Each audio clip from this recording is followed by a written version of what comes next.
microphone. Well, you use this. Appreciate There is no that, point. That's okay. That's fine. The UK has a much And healthier make the speaker stand in one place. set of suspicions. yeah, I mean, in the US, we usually I like more to walk around. it's not doing anything. Okay. You see, we've got very dominant research-based HE. Techies in the HE will ask for questions. And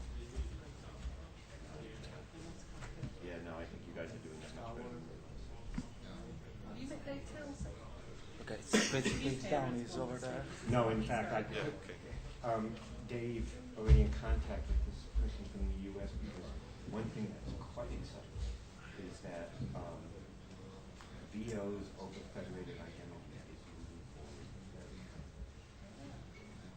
So that, you know, just the way you'd like things to work. You know, we can take the bombs model and say, well, instead of using your own standalone this and that, here's how you build it across the federation. And piece after piece is just coming together so nicely. Oh, it is. Because we've actually got a good thing is we're doing the Federation plus the whole of the education sector, schools, HE, and research. So all the VOs out there, now, and Kelsey's critical in this because he's supported VOs for years. Now, interestingly, where we really need the guidance is given the progress that Sigma and Rupert are making. We really need people from the VO space to talk about how what verbs do they need? Do they need something beyond the authorizations expire now, or when, and what are the prerequisites? So there's a set of verbs inside Sigma that we want to make sure work for the VOs. And I spoke to Kelsey, he goes, well, we never really got to the authorization piece because authentication was so hard. And we go, well, quick, you know, help us. He's only across the road from the centre. Oh, okay. Brilliant. Oh, you know, John Paul Robinson is giving a talk, and it's called My Box. VO Collaboration Suite, and it's starting to use all of the tools on the board. And it's good now because we can begin to talk to universities and say, if you want to support your science, here's what you need to do in your enterprise directories, here's what you need to do in those. You know, what we wanted to do many years ago was have the same eyeball space for scientists work for their campus role and for their VO role. Well, It'd be nice if we could get the medics on this as well. yeah, right. I don't need to introduce you to them.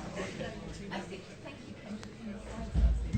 So they was going through the thing, I didn't say that.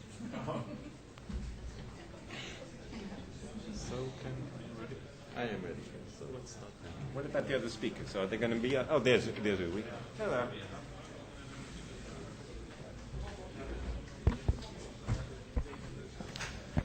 So, welcome everyone to the Federation session.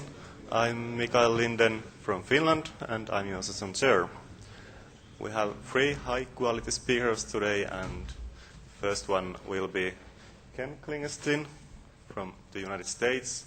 He's the middleware director of Internet 2, and also a very well-known face in Europe as well. Please, Ken.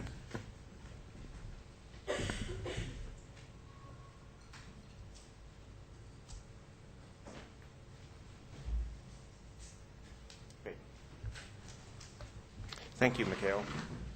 I think at the beginning we should just all appreciate how far we've come before we talk about how bad it's going to get. We have done a remarkable job in the last 5 or 6 years as a community to really begin to build federated identity mechanisms and federations, and it is changing the world, and with that are coming a set of new challenges that are very hard. So I think it's going to be interesting times. I just got a report from a major consulting group in the U.S. entitled Federation in the Field, a Progress Report. It's fascinating that they have come around to believing that federations in the commercial sector now are getting very big as well. I won't go through the list of specific topics that they have in here, but it's a very interesting report. Their assessment of where the world is at and our assessment of where the world is at is slightly different, but in any Focused on case, parametric everybody amplification, believes that we are moving wavelength into a conversion federated in world. And highly nonlinear fibers, talk more and I will present go to experimental results and specific obstacles. results So I'm going to of new spend a very brief time talking about basics in case people have not been following federated space. The current status of federations, just talking about a few which are in the room, and then a whole set of new challenges that have come up from our success so far. And I think we knew these challenges were out there. If you heard Some of them relate to scaling. We were always in attracted to optical federated fibers. identity because there is a it big seemed to make These some problems three types of more amplifiers. easily Maybe I solved. should But the question some was, if so we've amplifiers taken which smaller are bytes now, not and based federations are smaller bytes than a global fibers. PKI, okay, now we have a lot of small bytes. How do we tie them together? And that's the piece where we're at. But I guess people have motivation to move forward, and that's going to be important. So I want to talk about the new challenges in peering and confederation. There are some big players out there now that we have to work with. We're getting to the point where this is becoming available to end users through privacy managers and other kinds of issues, and are end users up to managing their privacy? And then lastly, trying to use the federated infrastructure that we're building for other purposes as well. So just briefly on federation basics, the purpose and where they fit into the spectrum. So I think one thing to say about our view of federations is that they are a general purpose trust fabric. So we see trust in certain specific instances, like Eduroam is a trust fabric, but it's for one application. I can give you other examples of trust fabrics, but they're basically for one or two applications. What we're hoping to build here is a general purpose trust fabric that can serve many applications, and that makes this a lot harder. Not that the Eduroam trust fabric has been easy to do for one application. And the model is always that there are identity providers and service providers, and the identity providers pass assertions to the service providers, and they make decisions about whether or not you can get to the resources. And it's in use in the R&E community, in government agencies. The telecom sector has started to do this. The financial sectors and banks are starting to do this. And again, because this is general purpose, one of the things that we need to talk about is levels of trust. Whereas in the Eduroam space, I think we've agreed as a community that we had a conversation 2 days ago about trying to avoid levels of trust for the simple case of network access. But here, since we want the Federation to serve scientists going to secret facilities, as well as users going to web blogs and other places, we need a variety of levels of trust. Fiber. We've had this picture for a while. Again, for people who aren't familiar with middleware, all the interesting things are the applications, and they live above us. We work in that orange layer of core middleware.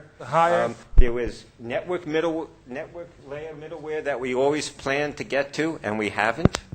Things like QoS, which will need identity. Things like secure multicast. We haven't gotten there. I guess multicast may have had its day and gone already. So who knows if we could have saved it.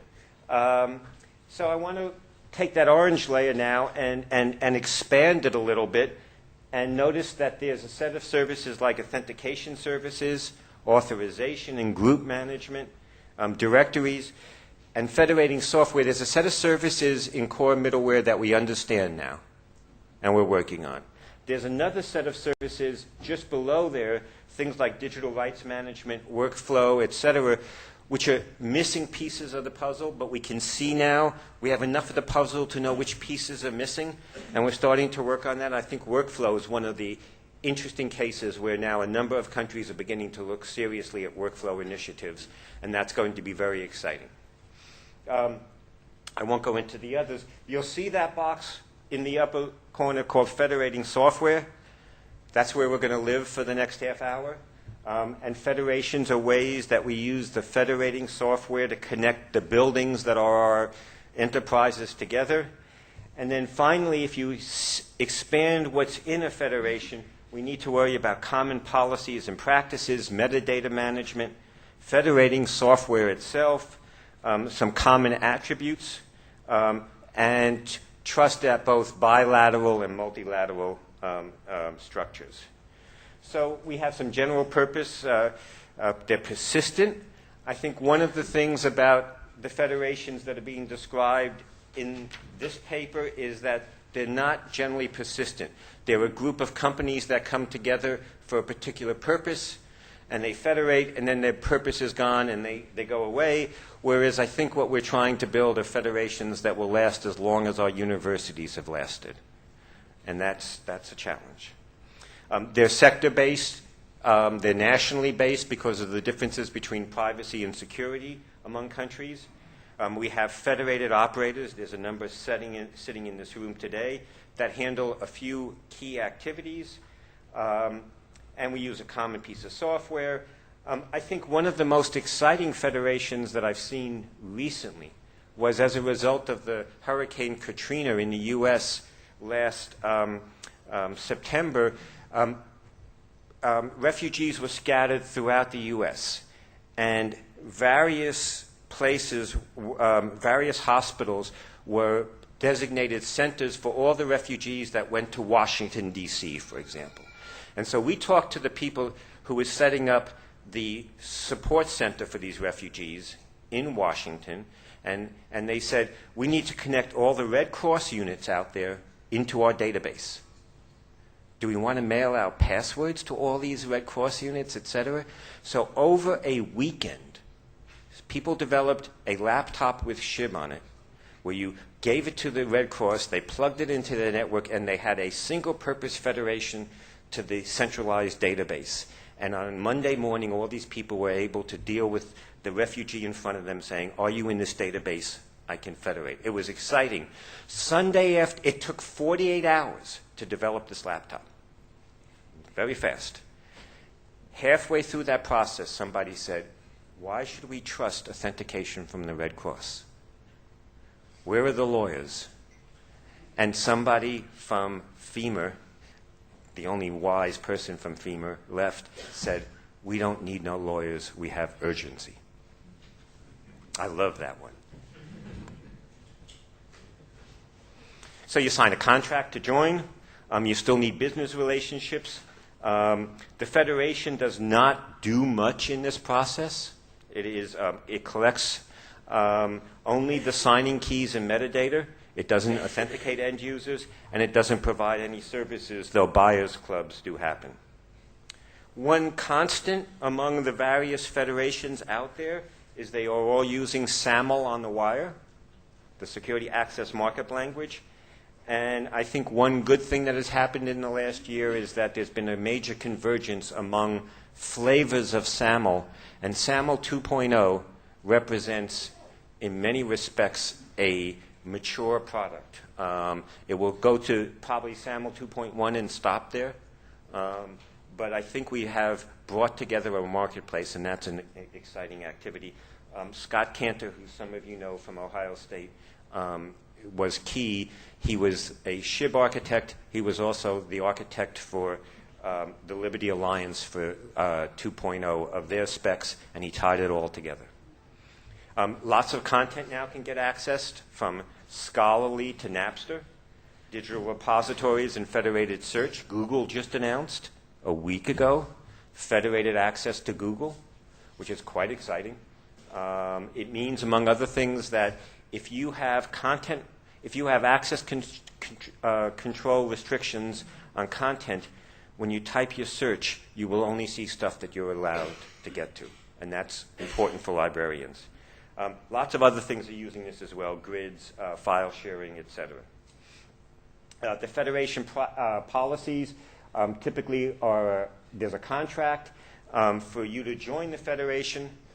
That is not an easy contract. It mentions words like liability and indemnification, which brings in buckets of lawyers. And it talks a little bit about how we as an operator of a federation do things and mutual responsibilities, and then there's some operating standards that we all have in our federations. And every federation has it slightly different, but we all have the same pieces, and it looks like we'll be able to stitch it together, but we'll see. We have a meeting coming up in October to do that. I'll get back to that. So many of the countries in this room have federations that are beginning, or some are fully established. Mikhail and Haka are quite far along. The Swiss have been doing a remarkable job as well. The UK has set an ambitious goal of one federation to cover many different quadrants of the educational environment. We have not done that quite in the U.S. Many of these are shibboleth-based. They all speak SAML on the outside, and that's going to give us interoperability. Several million users and growing. The first goals were for content access, and now we're trying to use federations to support bandwidth allocations for QoS, network monitoring, security, etc. A couple of notable ones, the Swiss AAI from Switch, they do magnificent jobs, and they speak better English than I do. So their documents are just, we go to their website all the time. SurfNet has a very extensive network. They have strong ties to the national government. Their software, A-Select, which is now embraces shibboleth internally, covers some pieces of the puzzle that shibboleth initially declared out of scope, like end-user authentication. The UK, it has a rapid growth and development. They really have climbed the curve quite well. There's some extremely good expertise now in the UK, at Adena and other places. And Ukerner has just been anointed to operate the JISC Federation. I believe anointed is the right word, more than anything else.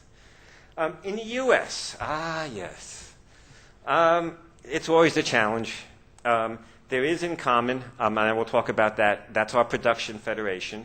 We have something called InQ, which has many more members than In Common, largely because you don't need to sign a contract to join InQ. And then we have state-based federations that are also moving faster than In Common. And part of this is because the U.S. is a big country, and a number of universities have more association with their state than with the national level things. I'll come back and talk about that. Some of it is because you already have in a state a set of business relationships and a set of contracts. If you're a state university with 17 campuses, you already have a authority flow, you already have contracts, and so some of these clauses like liability and indemnification become non-issues in that context. And then I'll talk about the federal effort in just a second. So In Common is the U.S. Production Federation. It's a nonprofit. It has no association with governments, and because it has no association with government, we have to deal with the liability issues. We can be sued. We are sued. The contract addresses legal issues, levels of assurance. I'll come back and talk about that in a second. We only have about 30 members. We have about 900 universities using SHIB now in the U.S., and only 30 joined In Common. Unlike Haka, where every university, I believe, that's running the code is also in the federation. So we have a very different challenge, and I'll talk a little bit about why that's challenging. We have a steering committee that manages In Common, and we have a technical advisory committee. And if you're doing a federation, you will wind up needing both these mechanisms. You need a set of agreed-on technologies, and then you need a set of agreed-on business practices. Here are the universities that belong to In Common right now, and you'll see something like Elsevier. And one of the issues that we're facing going forward is, does Elsevier have to join every federation out there, or just one? I think with yachting, if you belong to any boat club, then you go to any other boat club around the world and you get in. Can we do something the same in terms of federations? We'll have to see that. So, challenges in the U.S. I think the biggest challenge has been addressing the risks in federated identity. Because you would suddenly no longer I gave everybody username and password, so I don't have to trust anybody else. I have to trust someone. I have to trust a few other someones. So our challenge is we have too many lawyers in the U.S. You knew that already. We have too few business drivers. We do not have bulk contract licensing the way that some other countries have. So a number of countries, I think the UK is most conspicuous, have done national licensing arrangements for content. We have none of those in the US. Every university negotiates it separately. There are a few national applications that warrant this. We're trying to drive those. And we don't have any access quite yet to government applications that would inspire people to join the Federation. We have a lot of big dog institutions, as we call them, and, big dogs don't join, small dogs. Again, we talked about the focus on state versus national applications, bilateral relationships versus national relationships. We have some people who go, look, we have contracts to do business X and Y now. Why don't we just use those contracts to build our own private federation? And we've seen this. Elsevier has proposed that there be the Elsevier Federation. And all the universities who want to come and use Elsevier join that federation. And contractually, it's easy because you already have a contract with Elsevier, so we add an addendum or an appendix to the contract. But that's not our goal here. And then relatively few institutions really have their identity management technologies in place, and very few have their policies. And that's where we really are going to face a lot of challenges, is getting people to document their policies and perhaps audit those policies. I think we'll see a difference with HACA, where, in fact, the federated operator audits the activities of the campuses, and we are not going to ever do that. We are trying to get to a point where campuses will audit their own practices, and even that is a challenge. So it doesn't seem to be about the technology anymore.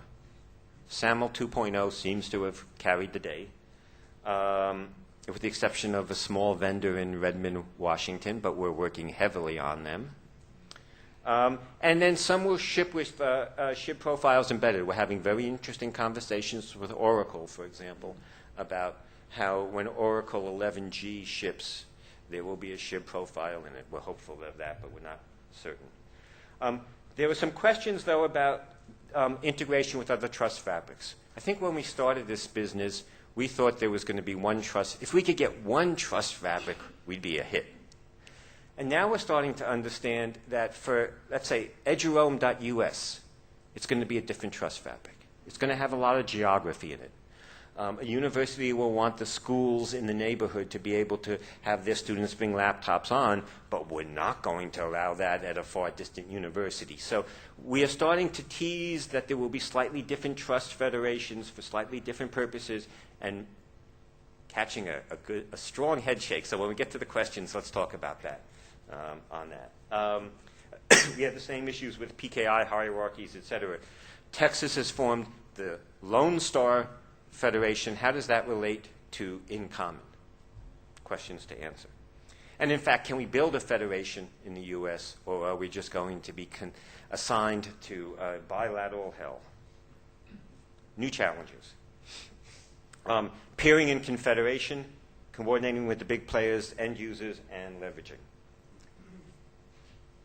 Peering. It's the biggest issue out there. At what size of the globe? Do we bilaterally peer? Do we aggregate the federations in Europe together and then have that peer? And if we do that, is it the EU, or can we invite Switzerland in? So there's lots of questions about that. Will there be coupling among subsets of federations? The EU has certain privacy requirements. Will that lead to a sense of clustering those federations together? How do the vertical sectors relate? It's time for us to relate to the banking industry. It's time for us to relate to governments. How are we going to do that? On what issues to peer and how? Legal frameworks? Something just hit the fan last week. that is going to be very interesting, which is financial settlements. So I'll talk about that in a second, but one of our peering relationships will have to discuss whether or not money changes hands when assertions change hands. We had that same issue one layer down in the protocol stack. We have it here. How to technically implement this. The WAIF functionality, which we're hopeful of getting away from, but right now it's a very big issue. It's the pull down, where are you from? And do we display that by continent and then by country and then by university, or what other scheme do we do? And then how do we support the virtual organizations, the scientists that we really want to address? I'll just mention in passing that there's a talk by John Paul Robinson coming up in this conference on support for VOs across federations and peered federations. And that's something which is moving quite nicely, quite fast, lots of good tools. And I think we're starting to have conversations with people who support VOs about how do we really test this stuff out to see if it's going to work. In the U.S., we are doing a major peering relationship now between InCommon and the U.S. Government Federation. You all will have the same thrill of discovering that your federal agencies do not cooperate with the rest of the federal agencies. So forming a federal federation is non-trivial. But we are starting to do that. We are doing static peering. It's very different than the dynamic peering that EduGain and others are trying to do. And we're not doing it for all of InCommon because it's too weak. We are doing it for what we call InCommon Bronze, which is a new subset of InCommon. And I'll describe in a second some of the ways it will be different. And we're also producing for the federal government how they should use SAML and a U.S. person object class. I don't have time to talk about that, but in talking to a few of you in the hall, it could be a real opportunity for you to begin to work with your governments. The biggest selling point of U.S. person is that it has a disability object class, which means that web pages can be displayed for blind people, for colorblind people, for other kinds of things. The government agencies have a responsibility to make their content available to all, and this is a way to do that with privacy, and that has been a very big win for us. So InCommon Bronze, just to describe, here's some of the differences between regular InCommon and InCommon Bronze. We're going to ask that you do your password management and your identity proofing a bit different for some users in InCommon Bronze, so that we can guarantee that you saw photo ID, so that we can guarantee that you delivered the credential in a secure fashion.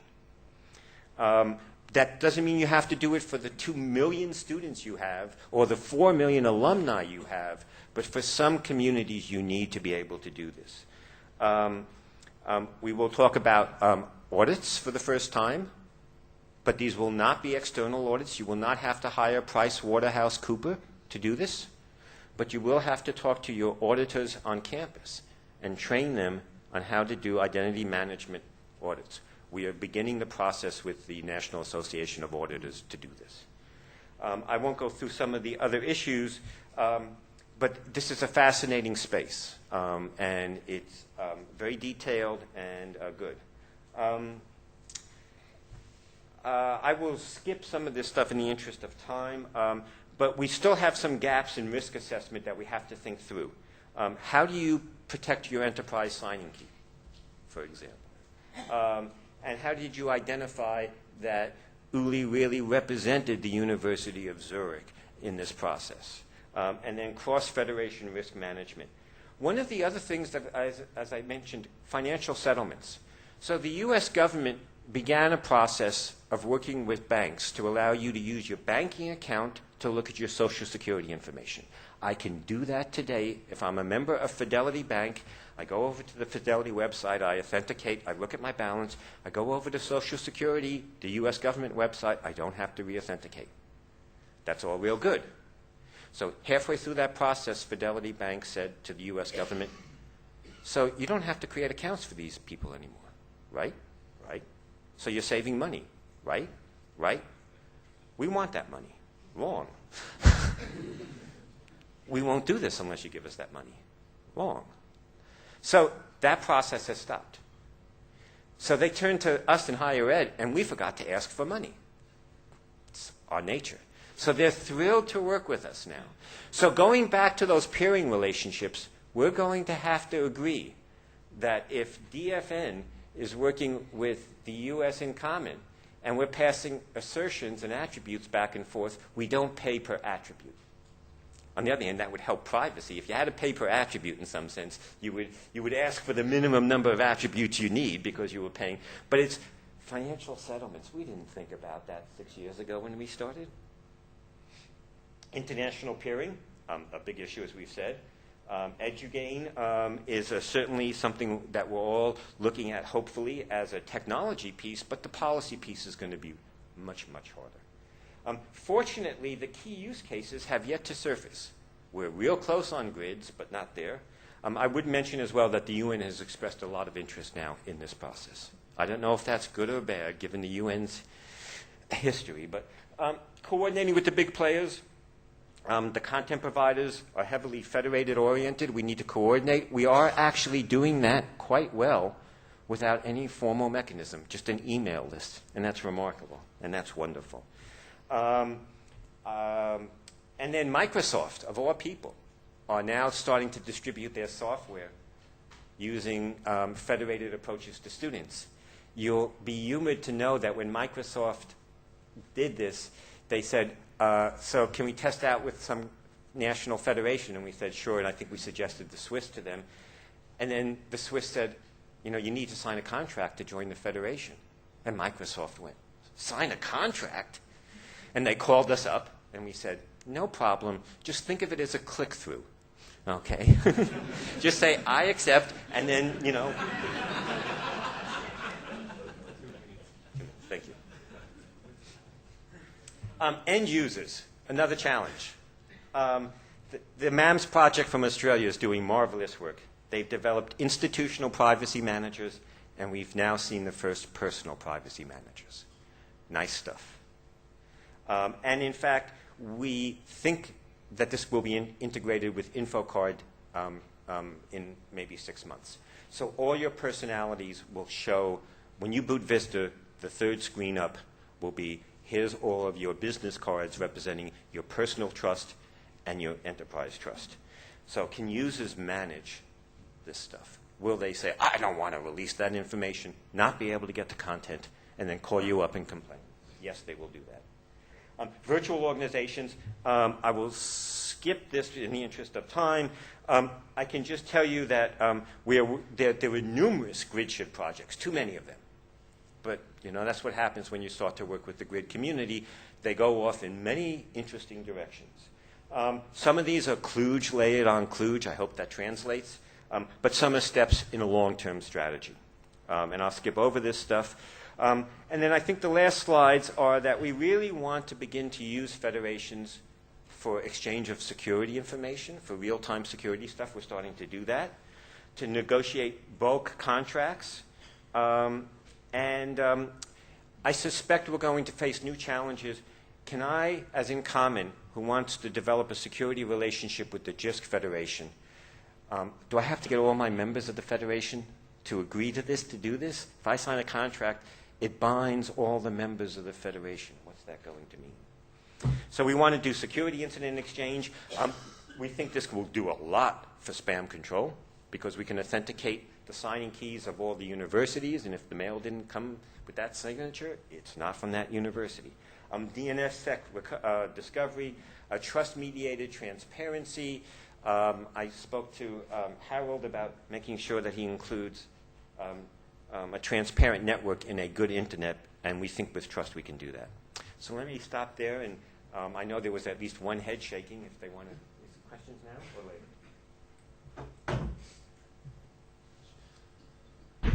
So, any questions, please? We have some time for 2 questions. Leif, is there a mic available? Yes, Leif Larsen from Finland. I think you managed to create us a common enemy. Those are the lawyers. But we should also have some common friends. And I think we need to get sort of a connection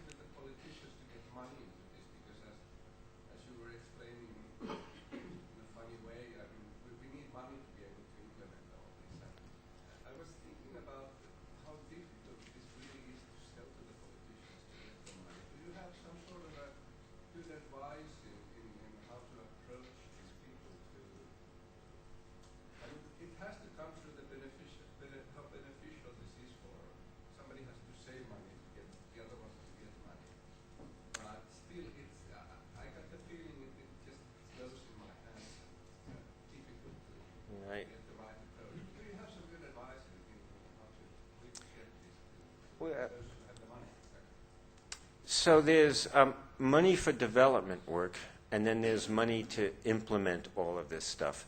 I think the community has done a good job of pooling resources so that there's now expertise on many continents developing really good pieces of the puzzle. I think that's progress.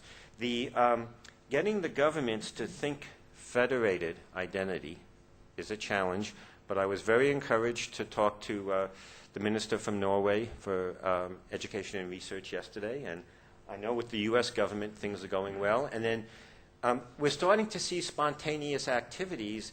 The Australian Census Bureau contacted the U.S. Census Bureau about using SHIB for some joint census work. We were out of the equation. That's wonderful. So maybe in another year or two, the politicians will be on board. There will be no more techies in the room, and we'll wonder if we won or lost. Maybe we have time for another question, please. I'm Christian Erolos from Greece. From what I'm seeing right now is that you have a pretty defined relationship of the federation and the identity providers and the resource providers, but in the real world it doesn't work like this. An identity provider might want to be part of many federations, and so how do you confederate? Do you confederate at the level of the federations, or the IDPs join multiple federations, and what all these relationships are going to be? Right now the structures we have are pretty simple. I mean, they say join a federation, okay, you're there, let's try to talk to another federation. But at least from some experience in the grid world, but also from other kind of examples, we need also identity providers that are detached from the notion of the federation. They can't provide services to a wide range. So, is this in your generic roadmap, this kind of issue, to tackle this kind of issues? Absolutely, yeah. I think that a lot of the EDUGAIN work and a lot of the policy work is going to focus on that. It's very much the case. For those of us who are old, if not ancient, we can remember that BGP came along several years after TCP/IP. SAML is here. We need now the peering relationships that are BGP. It took about 10 years after TCP/IP was somewhat mature for BGP to become mature. We'll have to do it a bit faster because you're pressuring us to do it faster. But we will. I think the technologies are quite flexible. The policy is a little bit less flexible, but I don't see any showstoppers. Okay, thank you, Ken.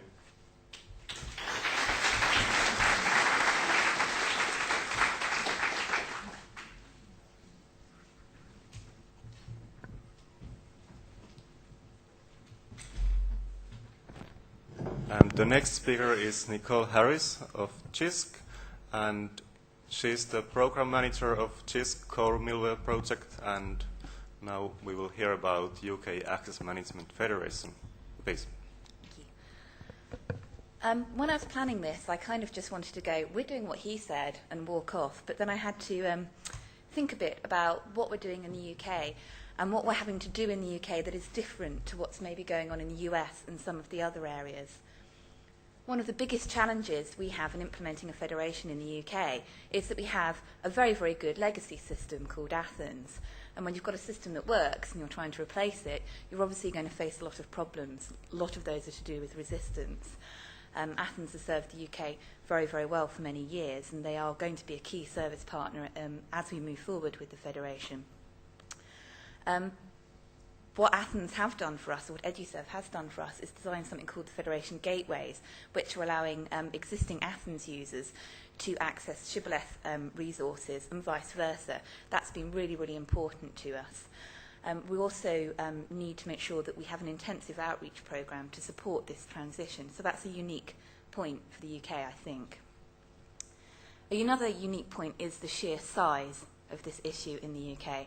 It started off big. We started off looking at higher and further education, and there are 641 of those in the UK. Recently, it just got enormous because we decided that we were going to join up with our partners Bector, who serve the school sector. School sector is something in the region of 30,000 schools. They're going to be served through virtual regional identity providers. That's big. That's very, very big and worrying. So we've got a bit of a headache on that front. We've also got to think about joining up with other areas. If the world was perfect, we'd have one single system in the UK and it would work for everything. The world isn't perfect. We have the UK Certificate Authority, which is providing a very, very important service for the grid. We need to look at how the Federation can join up with that. We have the Janet Roaming Service, which is the EduRoam implementation within the UK. We need to think about joining up with the NHS, which brings up lots of issues. And there are lots of government initiatives in the UK, things like the unique learner number, government portals, lots of government systems that are thinking about federated identity management, and that's before we even get onto the whole ID card issue. So we've got to think very, very carefully about how we join up. And we have a very complex federation service provider and development programme happening in lots of different institutions and organisations within the UK. It's not just all being run in one place. So there's relationships to be managed, which again gives us a slightly different perspective. This is the best diagram that I could come up with. I've always been useless at drawing diagrams of what our current development landscape looks like. We have identity providers and service providers. Some of those will be accessing the Federation directly. Some of them will be accessing it through an Athens gateway. Some of it will be accessing something called the Certificate Authority Bridge, which is being developed at the University of Manchester for us. And hopefully some of those will be accessing through an EduRoam gateway. We have a project called Lycan looking at a gateway for EduRoam in the UK at the moment. In the Federation service itself, we have an enormous outreach programme, big support programme, and of course the Central Federation services. Alongside that, we have an enormous development programme. I was quite amused to read in my email a little while ago someone saying on one of the international lists that JISC was pouring money into access management. So this is where our money is being poured. Looking at projects such as Level of Assurance, there's a project called the FAME Permis project. Identity management is really, really important, as Ken was outlining, both inter and intra and across the NHS and government. The whole N-tier problem, that's going to be on everyone's agenda coming up. It's being seen in the later implementations of SAML. Cracking the N-tier problem has got to be high priority. Lots and lots of authorization tools, things doing delegation of authority. We want interfaces, user tools. A lot of the tools aren't the most user-friendly at the moment. And building again on the excellent work of the Swiss, nicking their idea for the virtual home for identities in the UK. So it's a complex environment. There's an awful lot going on. To get back to these gateways, a little bit more detail. What the gateways will be doing is basically acting as an outsourced or virtual identity provider for institutions who either can't implement federated access management themselves, have an existing system that they're using through the Janet Roaming service and don't want to reinvent the wheel, and to provide, as I say, a bridge between things like the certificate authorities, where your identity provider is actually external to your institution. The purpose of them is to leverage what we already have. We have very rich back ends already, and also to allow institutions to have the widest possible choice. The way that we're selling the Federation in the UK is focusing on choice. We're not saying you must do this. We're trying to encourage institutions that has lots of benefits, and they need to choose the most appropriate approach for them. The Athens Federation gateways will hopefully be seen as a transitional tool as people move across. Depending on how they go, the Janet Roaming service and certificate solutions may be slightly longer lived. And if anyone's interested in more of the technical specifications, I've got them with me. How did we get here? We didn't just decide one day that we were going to launch a federation. We've been doing an intensive programme of both development and piloting services. We started off with the Core Middleware Technology Development Programme, and there are 17 projects within that. And they were funded to support a range of development activities. So they weren't funded to do shibboleth. They were looking at all sorts of things. So we did have a pilot federation that's called SDSS, and it's been running at Adena for us for a long time. We had projects looking at Radius and the wireless networking and federated access management. And the outcome of that has been this pilot virtual identity provider building on the Janet Roaming service. We had projects looking at web portal and N-tier issues for authorization. attribute release policy, we've put a lot of money into supporting the permis tool, which has been very, very good and is starting to see a wide take-up. Levels of authentication assurance, again, dynamic delegation of authority, basically a wide range of different issues. Most of them are focusing on software tools, guidance for use. As often happens in GIST, just when we set that program up, somebody somewhere says, fantastic, we're going to give you some more money now. Great.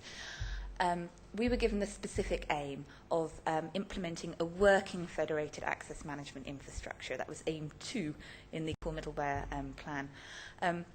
Working was very important. We only had to make it a working federation. It didn't have to be taken up and in real use. We got £3.4 million across 2 years, so that's quite a significant amount of money to be taking this forward. And we're carrying some of the funds forward because I didn't manage to spend it all. It was too much of a challenge. These were very, very focused activities, and we were focusing on building our federation, working out whether it would work in the UK. So we have lots of resources that are held by JISC at our 2 data centres called Mimas and Edina. So we shibbolized those. Good. We're putting our money where our mouth is and saying we're going to go ahead and shibbolise our resources. We funded a support service to help institutions begin to make the move, and that's called MATU, and it's based at EduServe. We gave all of our institutions an incentive. We said, if you're willing to become an early adopter, we're going to give you a grant to do it. And that was so popular, we ended up having to put out a second call and ended up with 26 institutions. We also did some regional early adopters to explore e-learning collaborations with federated access management. That's brought up a whole new range of problems, which is an interesting challenge for us. We had a small amount of funding to begin the process of actually putting in place the full federated service, and UKERNA are just starting work on that for us right now. And of course we had lovely things like a big communications and outreach programme, evaluation, and we're putting in place a repository of output, so all of our findings will be freely available as soon as we get that repository up and running.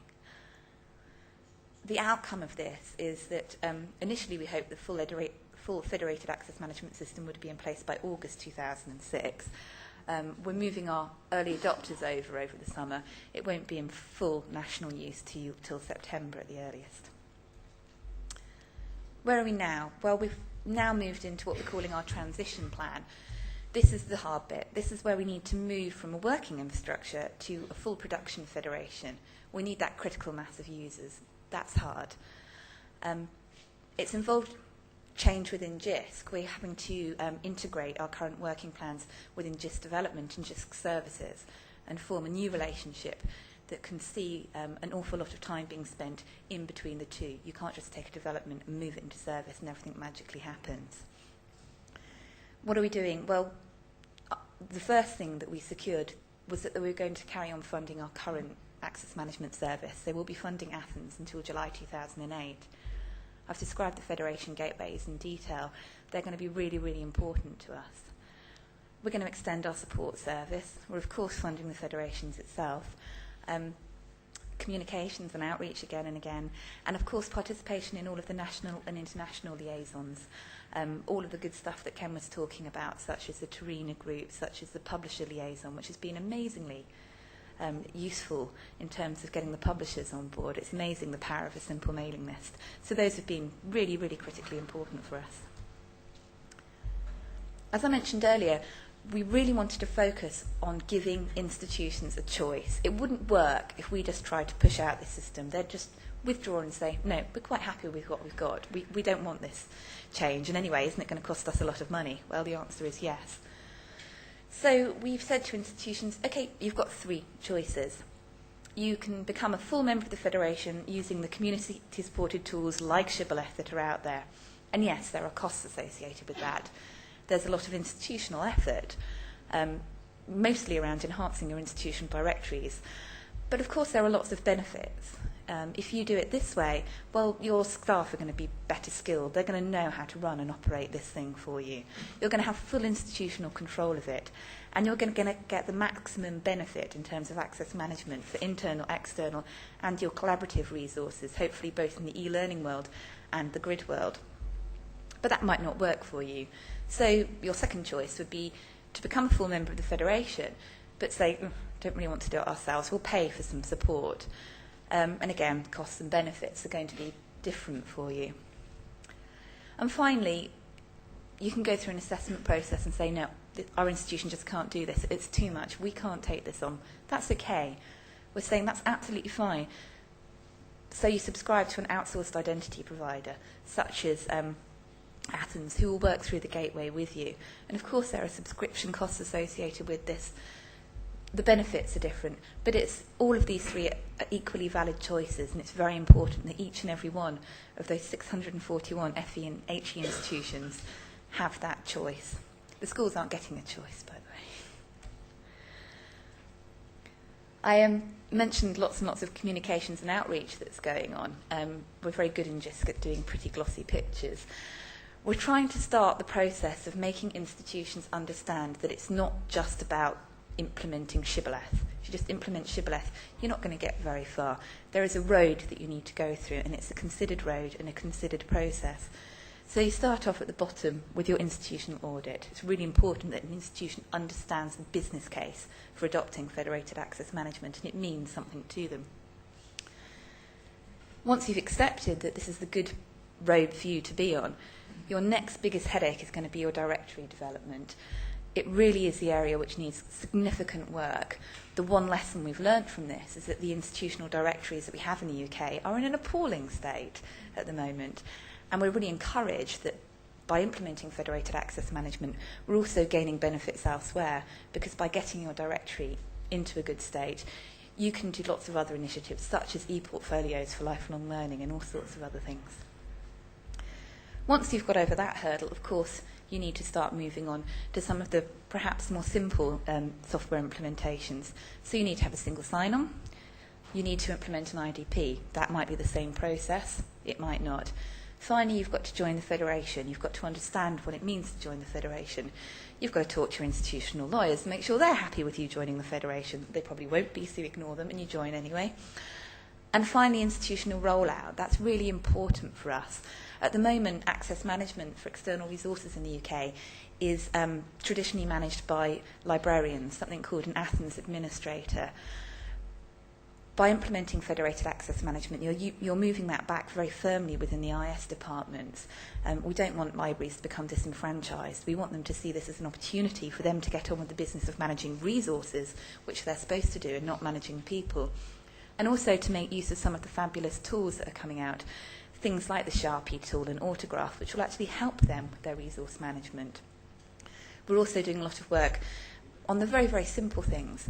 How do you go about updating your user guides? How do you go about rolling this out throughout your institution? When's the best time? Do you roll it out to just first years and then do it incrementally, or do you roll it out in a big bang? There's lots of different ways of doing it. It might seem like a simple problem, but it's an important problem, because if you don't get stage 6 right, you're not going to get anything right. We need to be very clear why JISC has chosen this route, and I think we are very clear. The main reason why we're clear is that we've done extensive research. Access management security has been on the JISC's agenda for many, many years, long before I worked there, right back to its first development programs. We're very sure that this way meets the defined criteria that our institutions have said that they need, and that's these 4 different approaches. So they want an application that will serve internal applications, one that can manage access to third-party digital library type resources.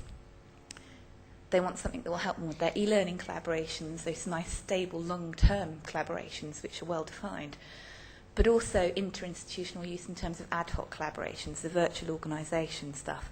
We're starting to see a really good amount of work in that area now, but I'd absolutely agree with Ken that we're not ready for it.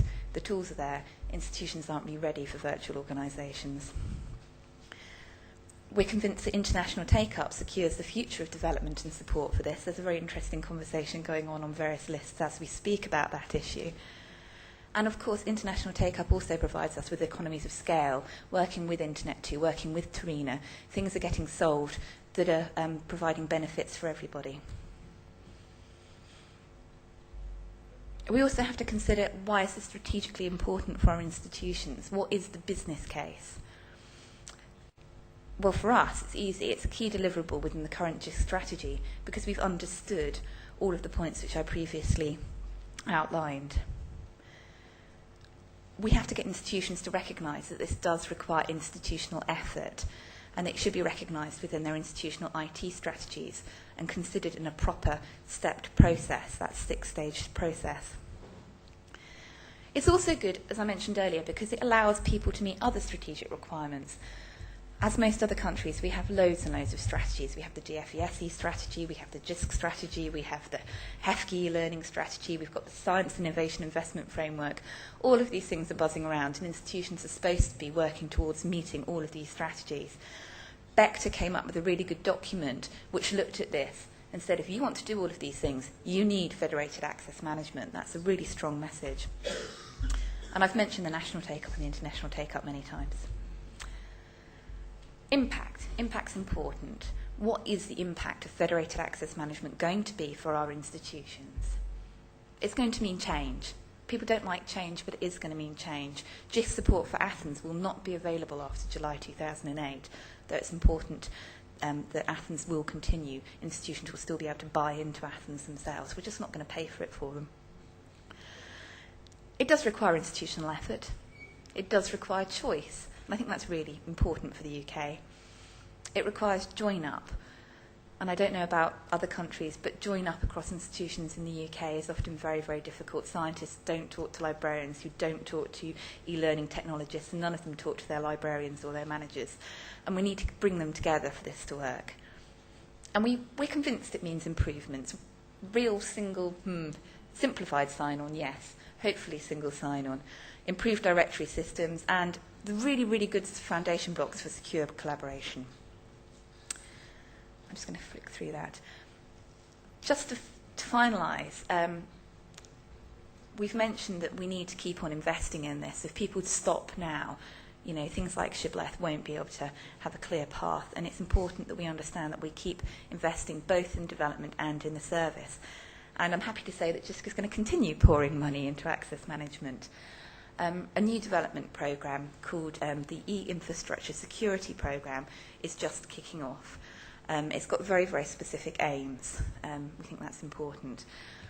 The first one being developing core middleware partnership, continuing to build our relationships with Terena, with Internet 2 and so forth. Secondly, we need to develop our services. You can't develop in isolation from your services. So things like we want to add a virtual home for identities, get the virtual organisation support right. I've talked about the Ed-Your-Own coordination. And yes, all of those grid SHIB projects that are out there as well. We need to really understand what the total infrastructural requirements are. We have this thing in the UK called MyApp, Managing Information Across Partners, and that's looking at partners across all of the public sector. So that's a really big challenge. We need to look at joining up across all of our different services, and we need to look at things like accounting and auditing developments. I think Yuli's going to talk about a bit more about what Switch are doing in that in a bit, and that's really interesting. We need to get people to change the way they work. Things like level of assurance are becoming really important, and identity management, as Ken mentioned, we're not good at it. We need to get a whole lot better. And finally, the whole service-to-service requirements, NTIR, WS and SAML compatibility and so forth and so on is really important. So that's it. That's all of the information if you want to find out more about what we're doing or even make use of our lovely pretty glossies. I think we've probably got time for a couple of questions. Any questions?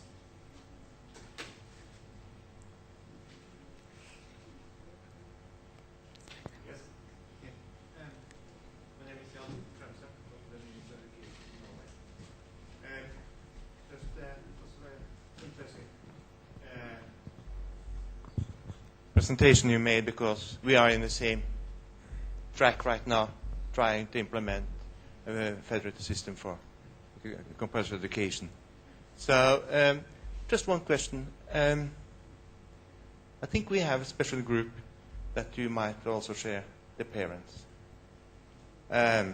We have got some issues about what about their role, how to define them, and to what extent are we within or outside what we should aim at within a federated system.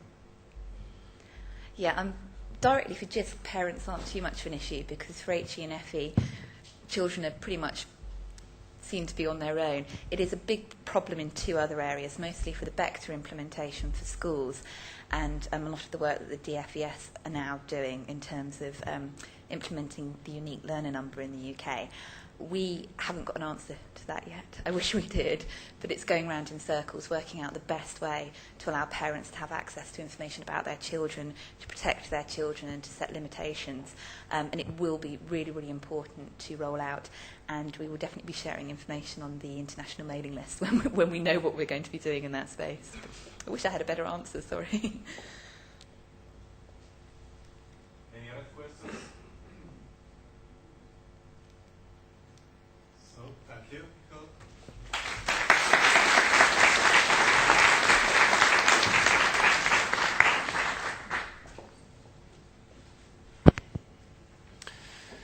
And then our last speaker, Switzerland has been the first country in Europe to adopt shibboleth and run a shibboleth-based productional federation. And Weli Keinholz is the manager of Swiss AAI Federation. Please. Okay, thank you. So my presentation will be in 3 parts, actually. First, I'd like to give you a brief overview of where we stand today, our status in Swiss AAI. Then, as a second part of the presentation, the largest one, I'd like to show you some tools and services we have developed during the past few years as a response to needs from the community and also to foster the deployment of shibboleth in Switzerland. And then at the end, briefly, I'd like to show you one of our most recent initiatives, which deals about adding the accounting functionality to our federation, so turning it from a AA system into a AAA system, actually. So this is the current status of identity providers in Switzerland. The fat blue dots are operational shibboleth identity providers. We have, I think, 13 at the moment. And then the red circles around it that are the federation members which have signed up into the federation. There is a contract which is called the service agreement. And we're very proud that since about 2 weeks we have all universities in Switzerland, including Swiss Federal Institutes of Technology, in our federation. We don't are so far with universities of applied sciences at the moment, but we hope that during the next year or so that we will have much more dots on this map. There are 2 already on it. And yes, this will be the next rush of organizations joining, hopefully. All in all, it's about 140,000 accounts. That makes up about 75% of all users in Swiss higher education and research. That's the map of our resources. And as you can see, we have most resources in the field of e-learning. This is driven partly by an initiative of Swiss federal government, which was called the Virtual Campus, which fostered collaboration among universities in the field of e-learning. And due to that, we have quite a lot of systems now shibbolized. And as you can see, it's many different platforms. It was quite an effort to make all these platforms compatible with our with Switch AI, but we're done now almost. So there are 2 gray things down there, which are projects to be implemented during the next couple of months. And but then we're actually done with the e-learning in Switzerland. Another field is library content, so digital content, and we declared this year as the year of the library within Switch AI, And we now have 2 pilot applications which are integrated into Switch AI. It's an easy proxy at the ETH library at Zurich, and it's also Elsevier Science Direct, which now runs a pilot for the users of ETH of Zurich. And again, we hope that we will see much more resources in this area during the next year or so. We have some other applications in the lower left area. I won't explain all these in detail, but it's just coming now, more and more applications getting integrated. And in the commercial area, we just have some ideas, and one of them is Microsoft, as Ken mentioned, so to provide software to students for a discount, this verified by means of Shibboleth. And some other ideas are cable internet connection, and, well, just in general, electronic shops, and also some law resources. All in all, it's about 16,000 active users which use it on an almost daily basis. And we have, yesterday we had 106 service providers which are entered in our resource registry. I will tell about that more later on. This is the Switch AI Federation structure. So we have the Federation members, which are universities, university hospitals, and research institutes. We also have a couple of supporting organizations, like libraries or Switch itself, and they are the Federation members. And then we have the Federation service provider, which is Switch, for the Switch AI Federation. And we provide a couple of central AI services to the community. There are also 2 bodies, the Advisory Committee and the Operations Committee, which are composed from members of the Federation members, which means universities usually, and of Switch. One committee is more for strategic political discussions, the other one is more for technical operational discussions. And the legal framework for this federation is the service agreement, as I mentioned. And we also have a federation partner agreement, which links in federation partners. For instance, Elsevier Science Direct is one of these. They just provide resources and they don't have any IDP. Okay, so that's brief overview. Now, during the past 3 years, we got quite a lot of requests from the users to implement tools, services for them, and we also saw the need that we needed to have some add-ons to Shibboleth as it comes out of the box. This list here just shows what we, the AI team, actually are providing to our community. It's strategy and marketing. We're making a lot communication, information, so large website, mailing lists. We're organizing events for different communities. We do the support for the community, and that's growing now quite rapidly during the past couple of months. So it's getting an issue that we need more and more resources to handle these support requests.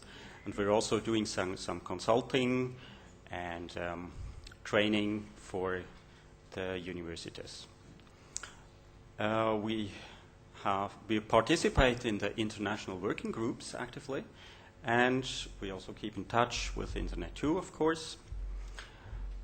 And then we provide the federation metadata. That's quite important. I'll show that later on. And we maintain and update configuration guides which are specific for our federation and also specific for the platform we usually recommends to our members, which is Debian. Then integration service, we help our federation members to integrate their identity providers and service providers. Jumpstart service, that's very similar to what Nicole Harris mentioned from the UK. That's identity provider outsourcing, also just for a limited time. We actually want to end it up at the university itself. So that's just to have it temporarily operated by switch, but then moved back again. And we are operating a couple of systems, central systems. First of all, the Wave, then the virtual homework, then the resource registry, and we also have a test identity provider and a test service provider. Oops. That's because my slides were done on a Mac system, and this is a Windows system, but never mind, I'll explain it. The Wave, we've used the Wave from Internet 2 out of the box for about 2 of the 3 years we're having now operational experience. But in last summer, we decided to develop our own Wave, and it has a couple of features. Well, first one is it's redundant now. We have 2 installations geographically separated. It's load balancing, and it has an automatic failover mechanism based on IP anycast. That works because it's a very simple application indeed. It's stateless. And we've also added multilingual support. That's very important, of course, for Switzerland. So we can support English, German, French, and Italian now, depending on the browser settings. And we have some other features which make life easier for the users. So, for instance, a service provider can set the default selection of the IDP on the Wave. If we have a big e-learning system, for instance, at University of Geneva, and 90% of the users of that e-learning system will come from Geneva, then Geneva can tell the Wave those users should see Geneva as the default selection. So that saves 1 click. That's important. And another feature is that once a user has selected his organization, this is stored in a cookie. And so, again, this saves 1 click whenever the user returns to the Wave. We're also monitoring our Wave even from 2 sides. One is from inside our network, and one is from outside. Internationally, it's a commercial monitoring service, and it's alerting us by email and SMS if something is wrong. The Wave is open source. It's licensed under BSD, and it's a PHP application. So if you want to have more information about this, just go to the link below there. Another very important aspect of our services for the community is providing the federation metadata. The functions of this metadata is trust and security. So we have information about the certificates in there, provider IDs, to make sure everybody is talking to the right counterpart. And then it also deals about data protection. We generate attribute release policies for each site, which may be modified by the site administrators. But this is just a default, a suggestion from us. And it's very important that all this metadata is kept in sync for proper interoperation. You could actually exchange metadata bilaterally, but now with 13 IDPs and 106 service providers, this won't work anymore, really. So we need a tool now for managing this metadata. And we've developed that tool. It's called the Resource Registry. Our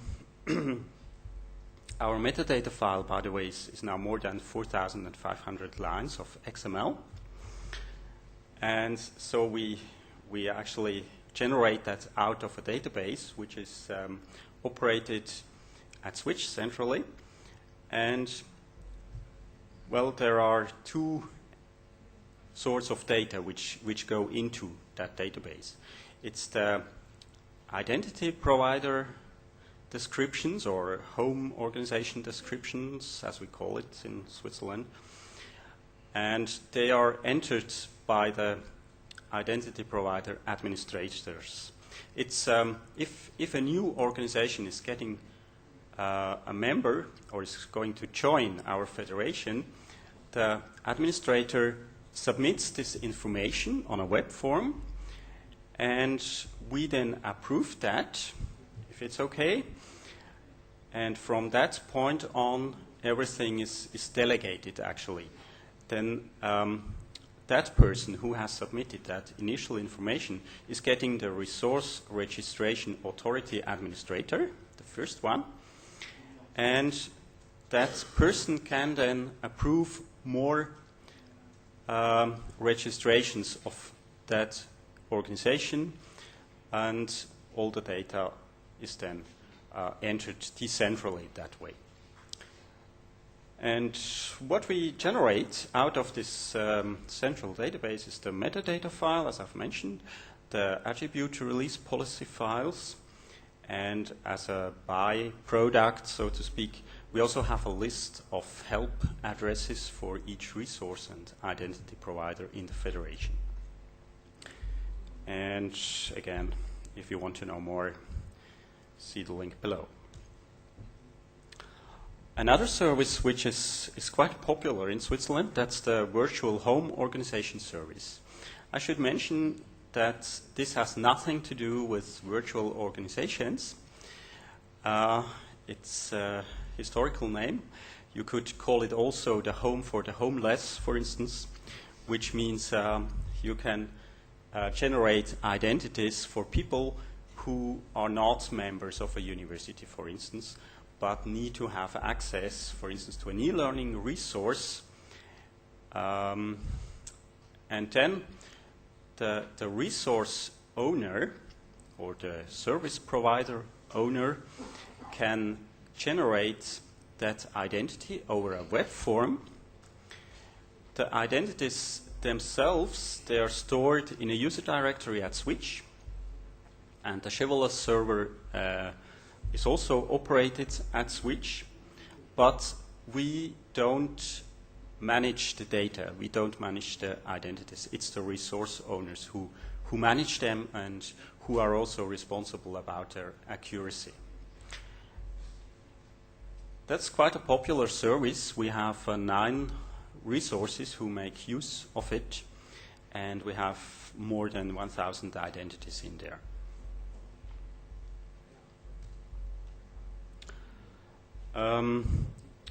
We have another tool that helps us to integrate black boxes. Some black box, for instance, is WebCT or other commercial systems around which you can't or very hardly can shibbolise. Well, you need the cooperation of the software developer to do it. And some of these systems at least have APIs, and we've built a tool which is actually now an open source project. It's based on original work from University of Bern, but we're maintaining it now. It allows to operate as an authentication gateway. So you can get access to that AI portal by Shibboleth, and then it talks to the black box over some customized API calls. And there are other functionalities in there. For instance, you can use it as a portal, but you don't need, you can just use it as a invisible authentication gateway. You can also manage access to that resource on the portal. So, for instance, you can subscribe or you can invite people, etc. And yes, we have two important adapters for two different versions of Vista, of WebCity Vista version and Campus Edition version, which are widely used throughout Switzerland. Okay, so let's at the end briefly come to the AAA activity.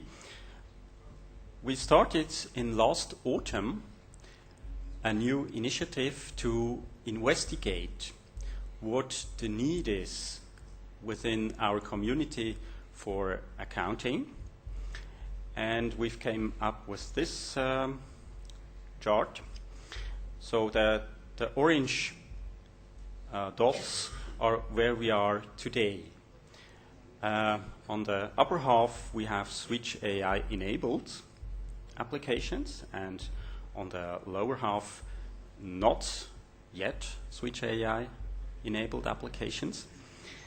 And the red dots are where we think those applications are moving in the nearer or farther future. So, for instance, if we have Switch e-conferencing on top, today it's just authentication and authorization, and in future we think that they will need usage statistics, and even further away they may charge usage to organizations.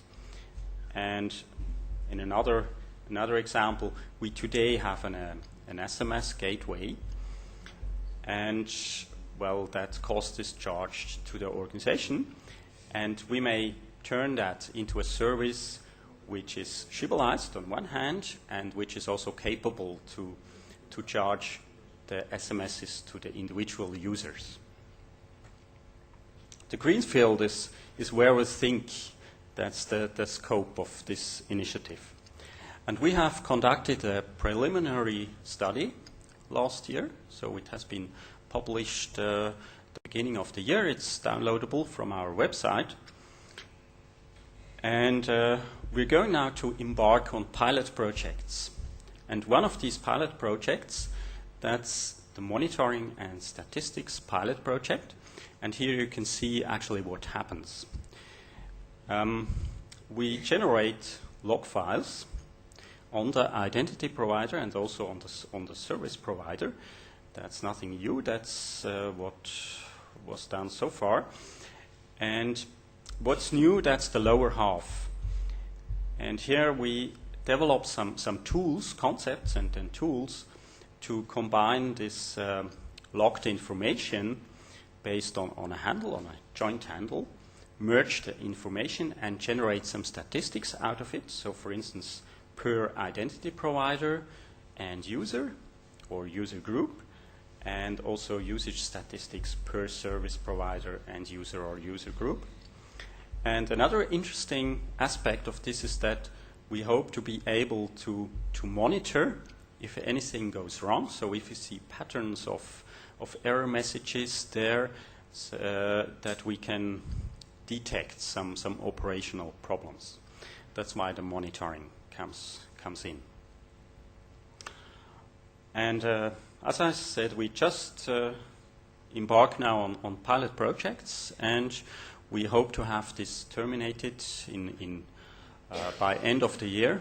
There will be again a report about it, and then hopefully this will spawn some production services from the beginning of next year. Okay, that's it for Switch AI. Maybe some questions. I think we have 5 minutes time for questions. So, questions? Please wait for a mic.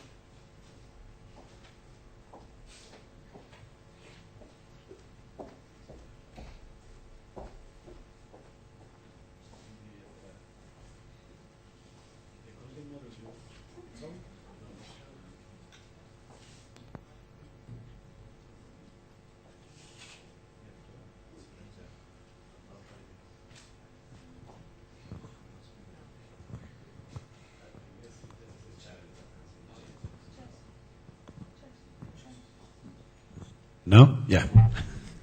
Okay. No, in the accounting model you have shown is supposed to be a central service, sort of a clearinghouse for all the accounting. So I guess is this okay for a single federation? But had you thought about the possibilities of how this would scale in an inter-federation setup? No.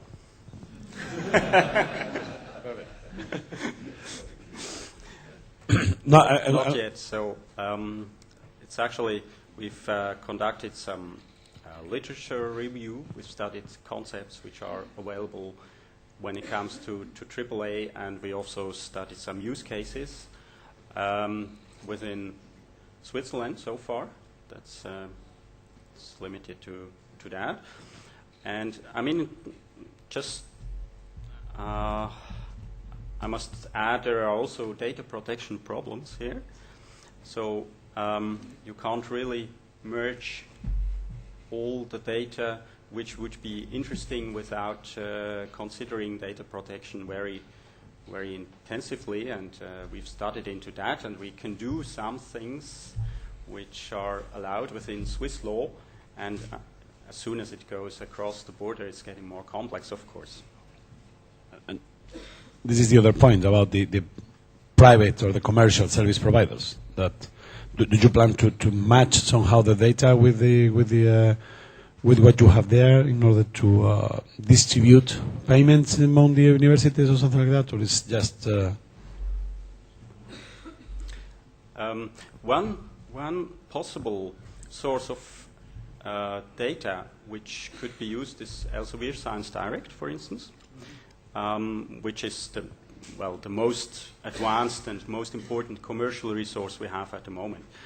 And well, it would be interesting to know actually which e-journals are accessed by which groups within a university. For instance, are the physicists or the medicines accessing also journals from other areas, etc., and potentially to be in a better position to negotiate contracts with Elsevier. But again, there is some data protection issues to be solved. Other questions?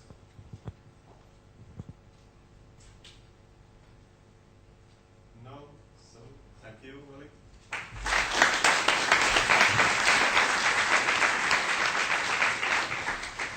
I think it's now time for lunch. Thank you.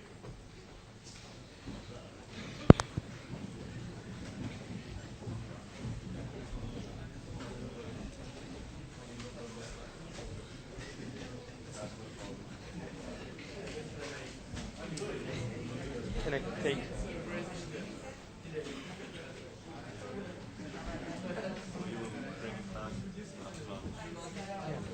Now we have a laptop, but it's silent, so we can put it in. It's supposed to work.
So we've got 2 drafts for GPO spec, and that's caused action. You know, the fact that the drafts are being presented. So we met with CBS and see what people think the requirements are from this service, regardless of how it's implemented. Because there are different views of how it's implemented. Some people think that can be implemented by a different variant of acceptable PGP with a different set of rules than acceptable PDP. Making decisions. Other people are not sure that acceptable PDP has the policy statements in order to put those rules in.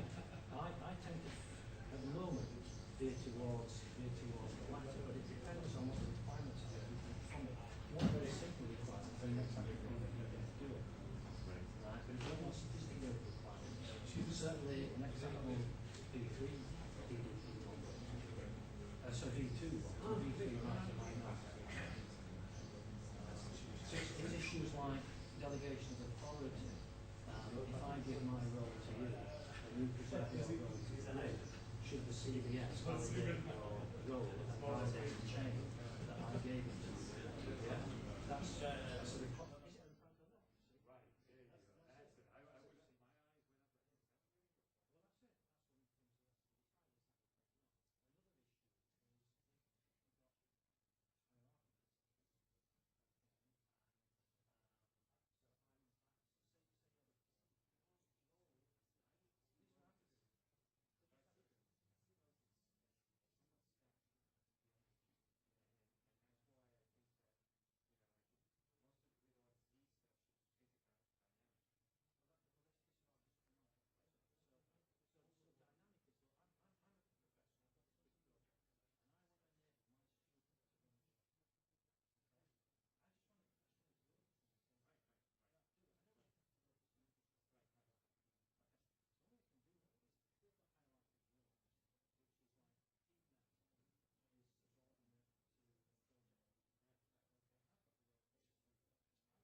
What I think we'll do is we'll just call the speakers up one by one, rather than having them all sat in front for you to all laugh at them and when they're not speaking. We'll give them the privacy to sit and heckle each speaker one by one. Okay. So I'm going to call Diego up first. Okay. So you don't need to sit here for the whole 1.5 hours, Diego. Just for the 25 minutes of your presentation, 5 minutes for questions. Okay. A lot of people will know Diego. He's got red irises. Last time I looked. It's actually got black irises today, but. Well, I have this T-shirt about that. Yeah, he's got a black red iris T-shirt. Okay, and that is true. Okay, and he's the chairman of the TF-EMC group, and you can read all about him up there. So, without further ado, we'll hand over to Diego, and here's his presentation.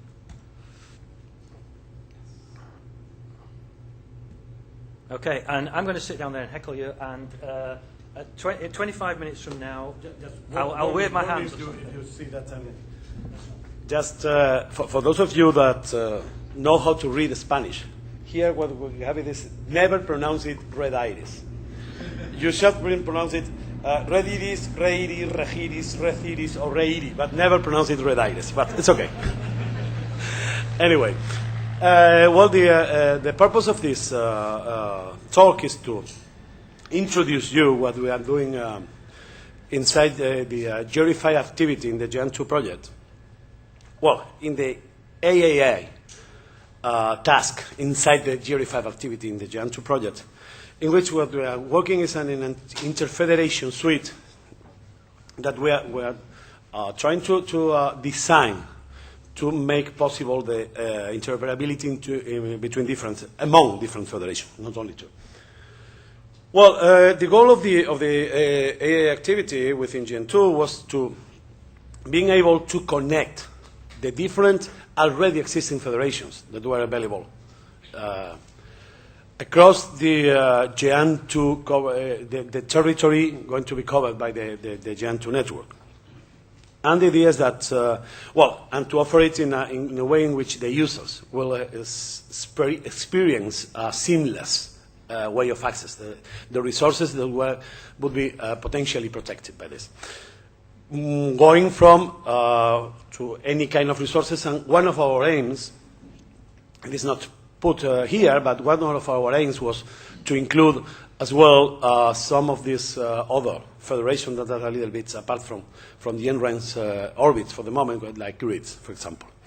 And we started, as you have there, from this some pilot and some production AAI implementation in the European territory and abroad, and the basic idea that we could not come up with a different federation to join everybody, but the idea was as simple as, well, we have federation, let's go and federate them again. And we came up with the idea of the confederation set up with the idea of making a loose coupling of federations.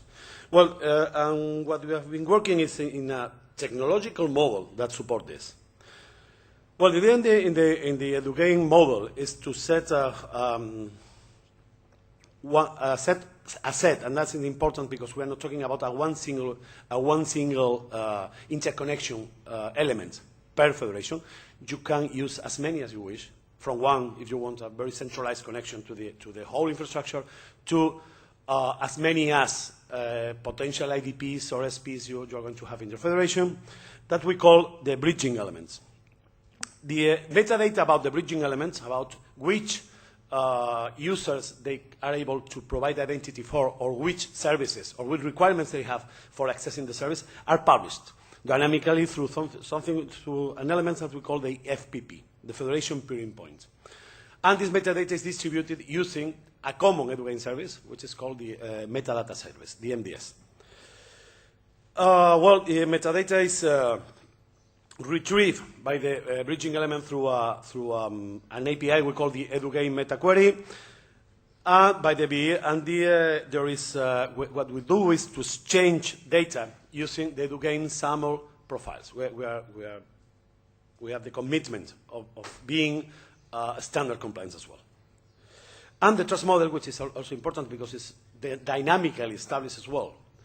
Because inside a federation you have trust among the different components of the federation. EduGain allows for dynamically established trust links, temporary trust links, and of course weaker trust links than those inside the federations among the components of different federations. Well, what we have done is gone a bit further. Again, apart from the trust model, apart from the interfederation model, what we have done is to try to define a set of abstract operations that we have been defined using the service-oriented paradigm in order to try to make the potential applications of the EduGain infrastructure somehow independent of the underlying technology. Mainly because we started working with SAML 1.1, and we are in the process. And while SAML was a moving target in the moment we were beginning to work with, so we have to move to SAML 2.0 in some points, and we did not want the potential application developers to ask them that after 2 years or 1 year of using the EduGain software that was they were forced to switch to a different API. So the idea, we define it for the 4 kind of ports we have defined, which is for accessing the metadata service, for accessing the authentication service, for the attribute exchange, and for the authorization as well. We have defined right now bindings for SAML 1.1 and for SAML 2.0, specifically for metadata. And we have plans for making these bindings evolve as it is required. Well, the general model is as simple as you have a responder, which is connected to, this is a bridging element, which is connected with an identity repository, and a requester, which is connected with the resource. In one moment, there is a connection established, always using TLS, two-way authenticated TLS, and there is a request coming from the requester, and it's a SAML response going back from the responder. What if these requester and responder are not directly connected with the ID repository or this resource, and they are connected inside a whole federation? The adaptation of what happens is something that it's also, well, it's up to the local federation, but it's something that EduGain will provide support as well, and we will see it a little bit after. Sorry. In the trust model, what is true, what is key for the trust model to work is what we call the component identifiers. The idea is that each identifier participating in the EduGain cloud has to have a single identifier that that identifies it. So it is possible for each component to know and to be able to assess which is the other component with its peering with.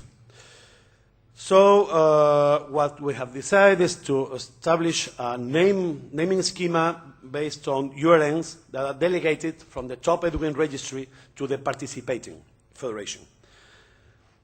And to establish as well that each component has to have an identifier that not only identifies itself among the participants in EduGain, but also about their function inside the EduGain.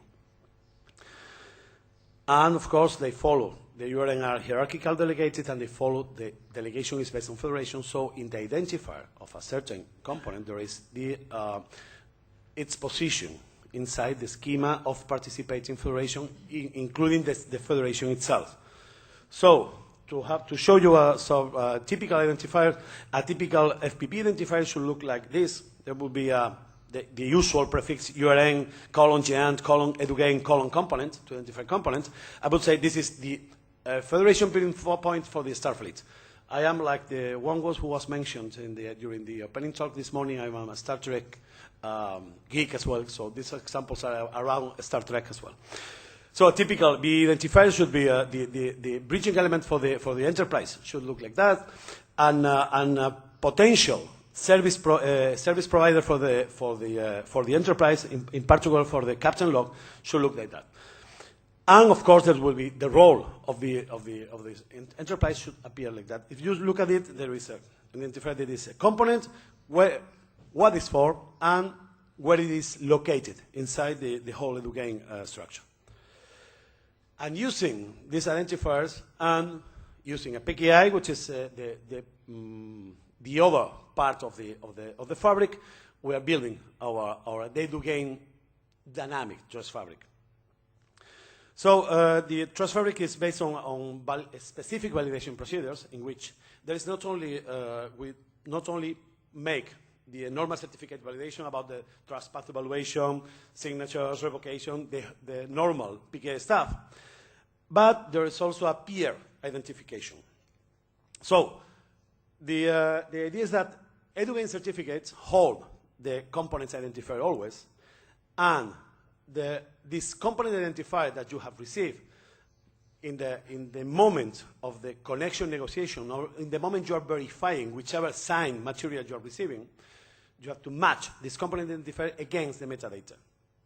So you receive the metadata, and once you know somebody which is trusted, as the metadata service, is telling you you must connect component X, you receive a certificate that holds that's component X as well. And this, as I've said, this applies to the TLS connections between components, as well as to the verification of XML signed assertions. Well, this is the proposed architecture we have. There is a common edugain CA. The strange squares you see is because this was made in a Mac as well, and this is Windows. Nothing to do with the trust model. And well, we have a root edugain CA. We propose to have a separate delegate edugain CA per federation in the case there are many bridging elements in a single federation, so it's delegated. But in the case that there is a federation that is willing to participate in a centralized way with a single or a couple bridging elements, and of course, for the case of the servers in the metadata service and for the case of the federation peering points, there is a common edugain that is called edugain sub-CA, because the root one is just signing root certificates. Well, the metadata service, as you can imagine, is one of the core things that the core components in the edugain model is based on a REST interface that is able to transport SAML 2.0 metadata. And this is why we have chosen this, because it looks to us the better way to combine the dynamic metadata model we are seeking in edugain with the possible interoperation with some other infrastructure that I'm using right now, static metadata, as the current shibboleth is doing. And well, metadata are published through post operations initiated by an FPP, and are retrieved through get operations that are initiated by the certain bridging element that is seeking for some other component to interact with. Look for authentication, look for attributes about the certain users, or look even for getting an authorization decision. Well, there is a specific way of building the URLs, and well, you have here an example. And again, we use component names, again, inside the URLs as well. So the entity ID that you see there is about the component which is going to be contacted, or the component which is publishing the information, and the query string, in the case there is a retrieval of metadata, holds the data that has been collected somehow about the user who has filed the interaction. Usually, in the normal web single sign-on environment, we're talking about you are going to the wave in terms of the shibboleth traditional jargon, and you're asking some hints the user, instead of presenting a long list of participating organizations, that in this case, since we are federating federations, would need, in the best case, 2 steps. One, to asking where federation are you from, and afterwards asking which part of the federation you said you were from, you belong to. The idea is that with this set of hints, in a single step, it will be much more user-friendly. Well, what we have is the operation mapping, as I showed you, is based on SAML 1.1. What they have to do is to profile the standard to fit the abstract parameters we have defined in the operation definition. And again, component identifiers play a key role inside the way in which we are mandating in our profiles that a certain IDP or SP is going to be identified in the connection. Our idea, as I told you, is that SAML 2, the project is a 4 years project. We are still in year 2. And we are committed to produce a first implementation of the infrastructure, well, I would say that anytime around summer. So what we're going to do is to produce this SAML 1.1 implementation, and the SAML 2.0 will be available along the lifetime of the project, and we are confident that this abstract definition will protect the application developers of the need of rewriting the code when we change the guts, so to say, of the edugain from SAML 1.1 to SAML 2.0. Specifically, the authentication assertions and the attribute exchange are designed to be 100% shibboleth 1x compatible. So, it would be possible to connect shibboleth resources even, sorry, let's put it a little bit clear, at least to me, maybe not to you. The idea is that it could be possible for a shibboleth implementation to directly interpret a edugain assertion, and for a shibboleth IDP to directly send what would be accepted by edugain as a valid attribute assertion. And well, we are waiting for shibboleth 2.0 to be available to hopefully do the same. So edugain 2 is going to be fully compatible with shibboleth 2.0 as well. And well, in what relates to the API in which we are working right now, and there are some pieces of the API already available in the Subversion repository of the Jan2 project, well, we have identified a set of common libraries that are going to be used by all edugain components.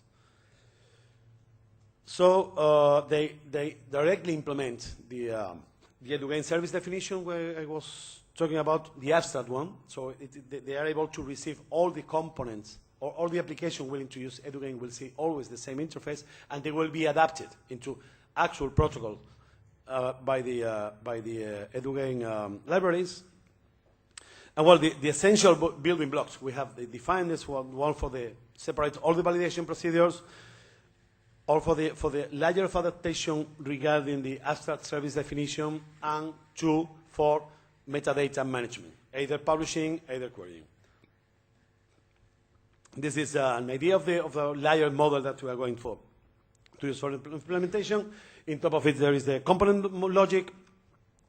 In the bottom layer, you have well, all the components around SOAP, TLS, XML signature, etc. And our plans is to use, of course, if we can, the shibboleth compatible components, or those components that are used by shibboleth in this situation. So we find the least incompatibilities possible. On top of it, there will be a SAML library that is going to be open SAML, and the set of edugain libraries directly interacting with the component logic.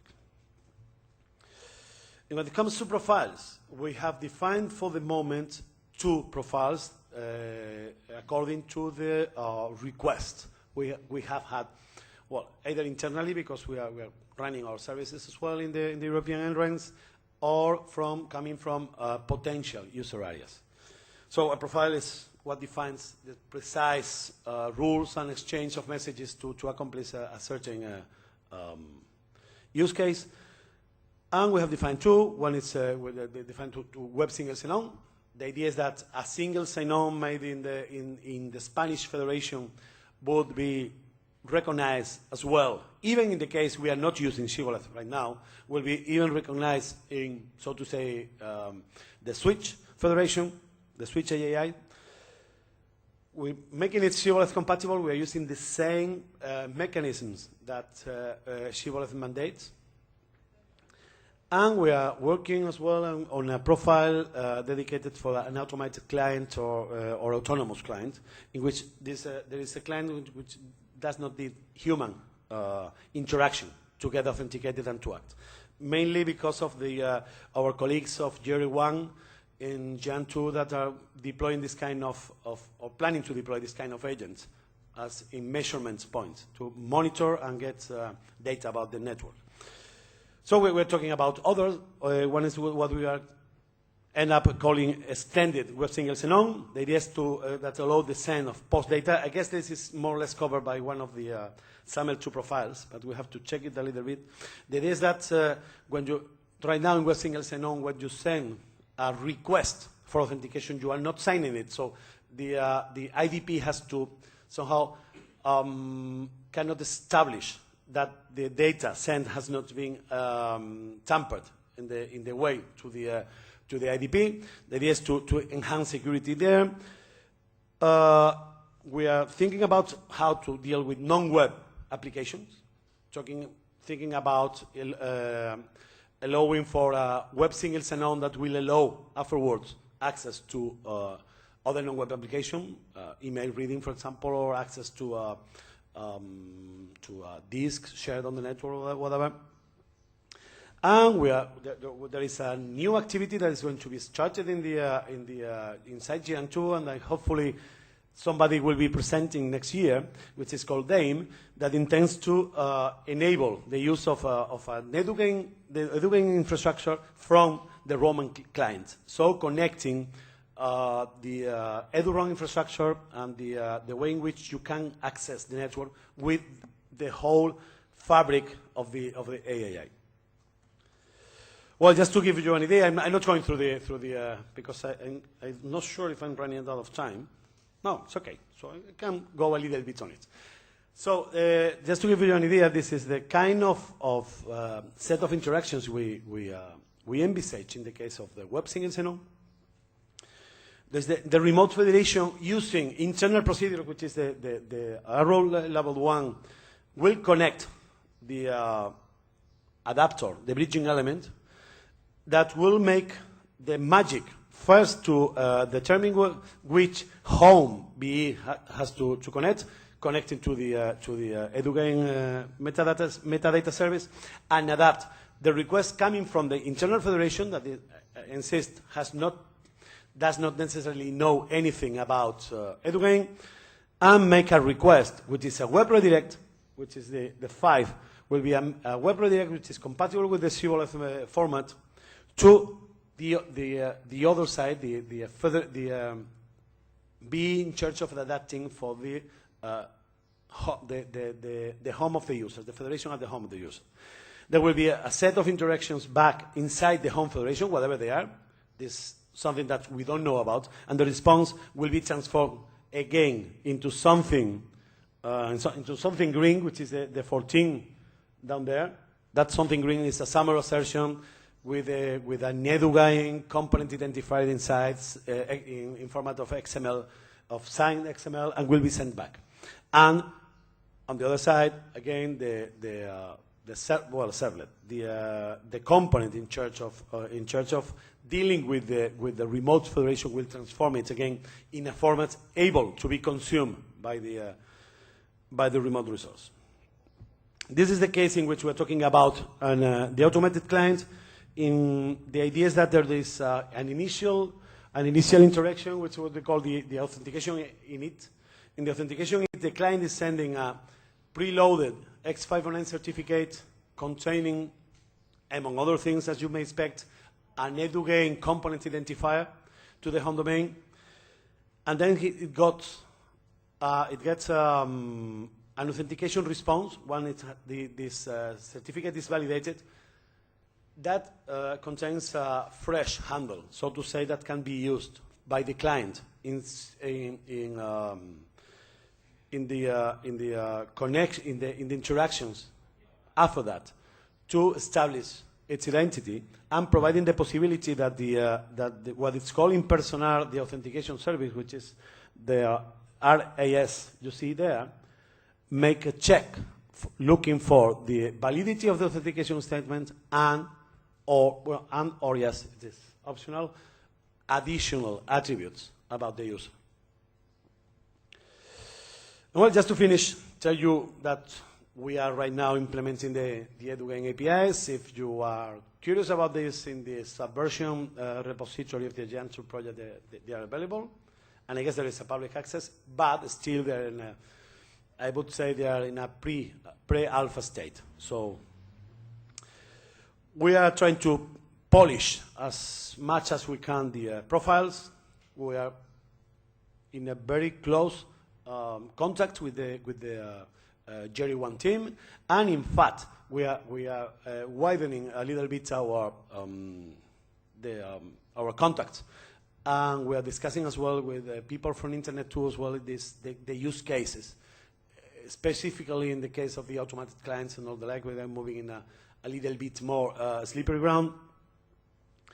We are preparing the first version of a cookbook, providing the guidelines for how to deploy the infrastructure, how to connect your existing federation with EduGain, and how would you implement components if you are willing to do so for an individual connection. The idea is to run the first pilot around the fourth quarter of this year. we have, well, my idea is that we have a common wiki which is providing service for the whole GRE5 community. I guess the first EduGain-enabled service will be that, mainly because it is protected right now using a technology which is not shibboleth, and this would provide a real demonstrator for the whole staff. We are trying to establish links with other potential user communities outside of our project. So we have made. I am trying to convince, for example, some grid guys to have a look on this. We have contacts as well with several projects like Lobster, some other more industrial projects like we are participating in with like one called Osiris, which is dealing as well with open source components building and all the like. And well, policy is still on its way. We are taking advantage that our colleagues in EduRoam are really blazing the trail for us because they are very similar. So it's something that for the moment we have kept apart, and we are concentrating right now on the technology issue.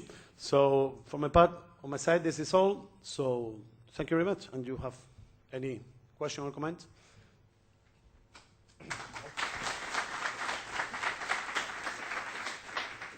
Okay, any questions to Diego? Oh, okay. Perfect. Well, that's yes, rescued I the 5 minutes. Thank you very much. There you go. Okay, so we move on to the next one now.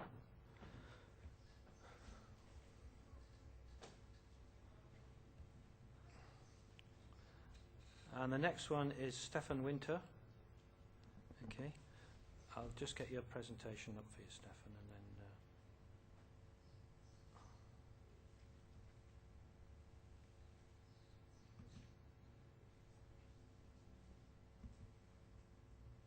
There we are.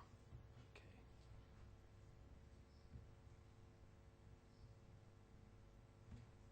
So, as you can see, Stefan is an R&D engineer with Restina in Luxembourg, yeah, and he's going to talk about the use of SAML in the EduGain AII architecture.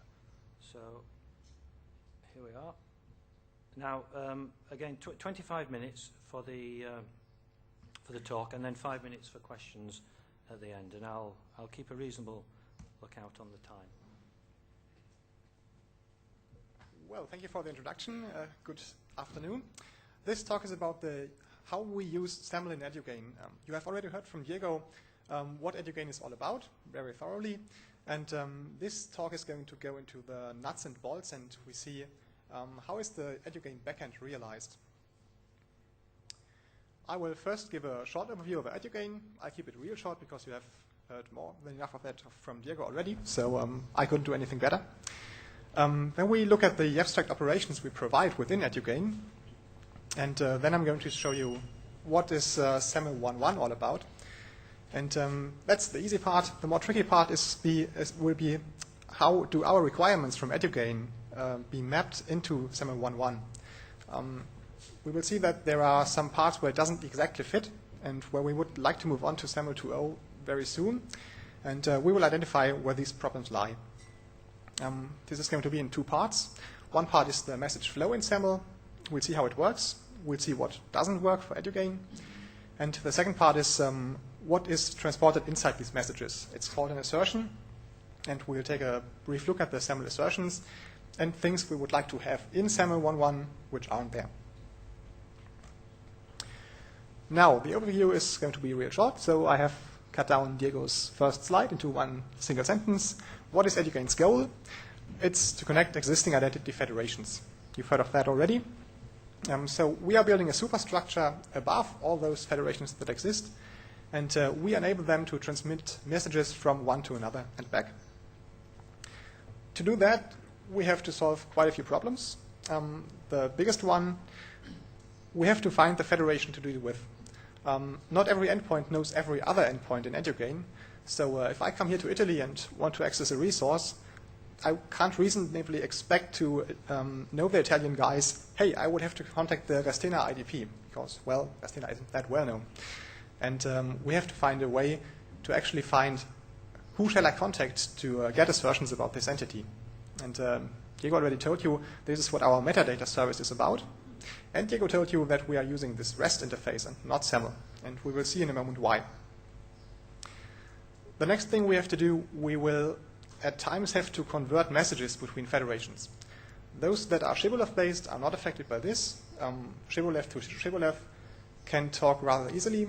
But imagine different federations speaking different dialects of SAML or even something else. Then we have to mediate between the federations and actually transform their messages. Then another thing Edugrain has to do is to establish the trust between federations. Diego already said that it is going to be a weaker trust than within the federation. And this has a relatively simple reason. We can in most cases only give transitive trust, which means Federation A trusts Edugain and Edugain trusts Federation B.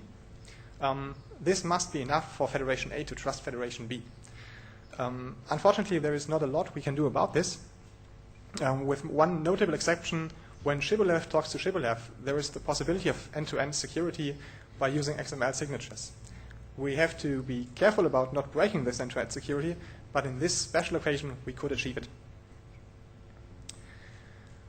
Well, and one more goal we want to achieve really hard is that we hide most of the things we do behind a simple Java library so that the federations don't actually have to deal with this SAML stuff. They just use their Java library. It survives the transition from SAML 1.1 to SAML 2.0. And hopefully nobody has to see a lot of this.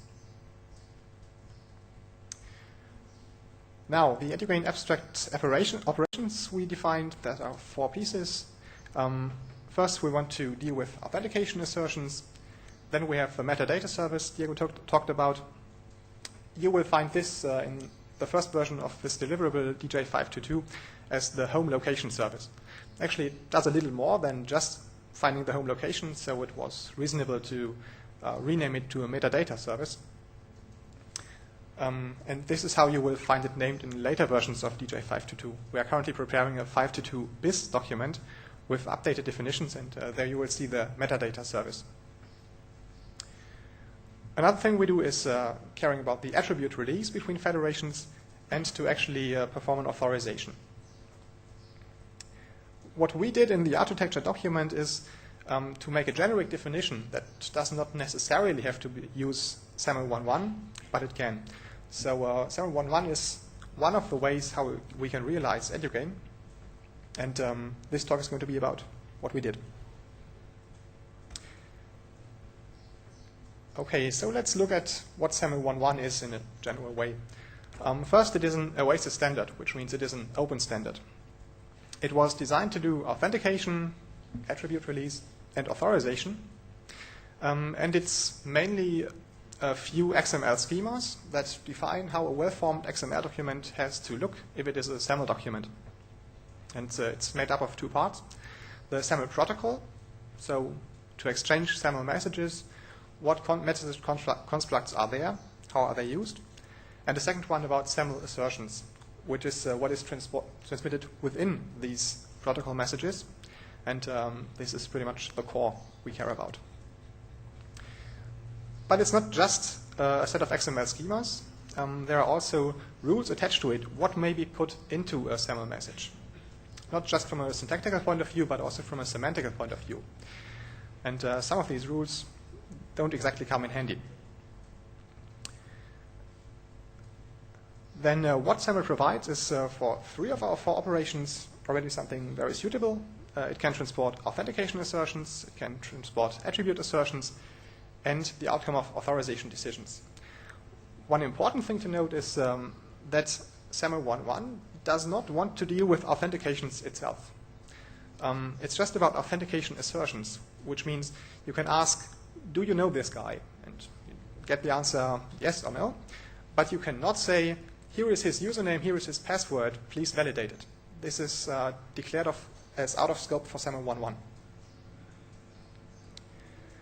Now, if you have SAML 1.1 at home, you have all those schemas, you have the rules, but this alone doesn't bring you very far. The value of SAML lies in that you have to really put flesh into this specification. It says you what you're allowed to do, and to actually use it, you have to define what am I going to do with it. And this is the SAML profile of edugain. We take what we would have like in edugain and look what can we do with SAML and how do we do it. Now, this is the first part, the message flow within SAML. How does it work? How do SAML entities interact with each other? And you can see this as pretty much a typical client-server protocol. One of the entities is the client. He wants to know something. We also call him requester, and he issues a SAML request message to the server. He will do its internal processing and eventually will respond with a response. Now, this looks incredibly simple and straightforward, and like nothing could possibly be wrong with it. But there is something wrong with it. The point is, if you are using this in a federation, the client doesn't necessarily know who he is supposed to talk to. The example with me being in Italy and the IDP being the Restina offices, well, it doesn't know this beforehand. So the process breaks exactly there with the first message. So this is where the metadata service has to come in to first find out where do we have to go to. But the really bad news is SAML 1.1 doesn't help you a bit in this case. You are on your own. So this is already the first point where we say we aren't probably able to include this metadata service into SAML. We have to use something else. Well, we actually had a different choice. We could have extended the SAML schemas to fit our needs, to include a home location or metadata service into SAML. This would have meant redefining most of SAML. And when we redefine most of SAML, we don't have SAML anymore. We have something else, something different. And we would already then lose interoperability with Shibboleth, for example. So the second option, not to use SAML at all, was chosen. And we used this REST-based publication and retrieval mechanism. And this is how we exchange the metadata. Okay, the good news is SAML 2.0 has an own means of transporting metadata information. And we actually use parts of the SAML 2 specification within this HTTP REST. So we are already moving forward in this. Now, let's assume client and server know how to talk to each other. They know each other. What will they exchange within requests and responses? And this is where SAML assertions come in. A SAML message contains one or more SAML assertions.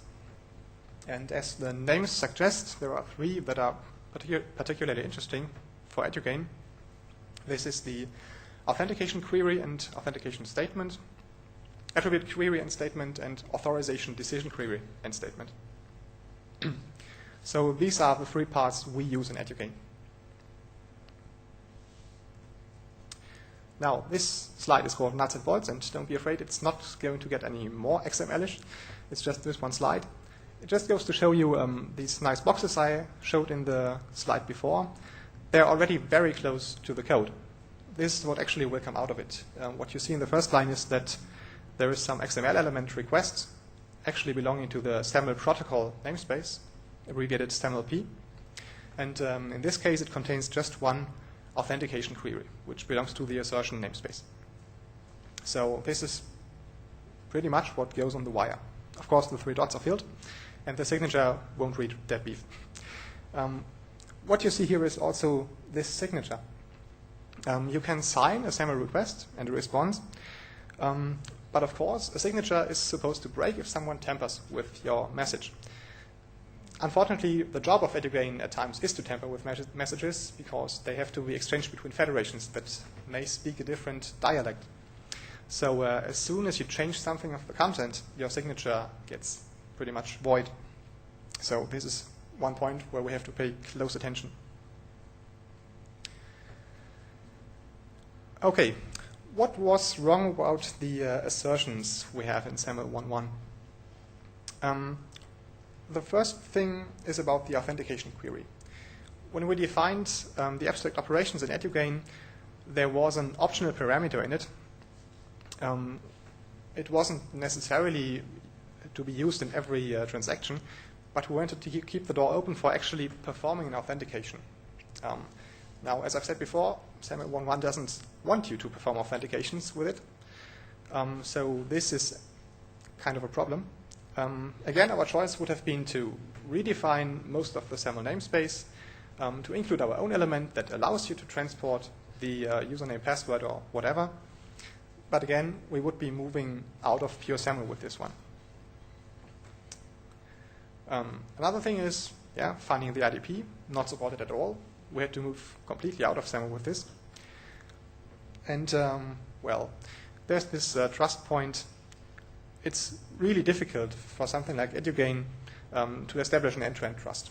We can do it, as I said, with shibboleth to shibboleth, but to be very fair, this is not a problem of SAML 1.1. This is a problem of the topic.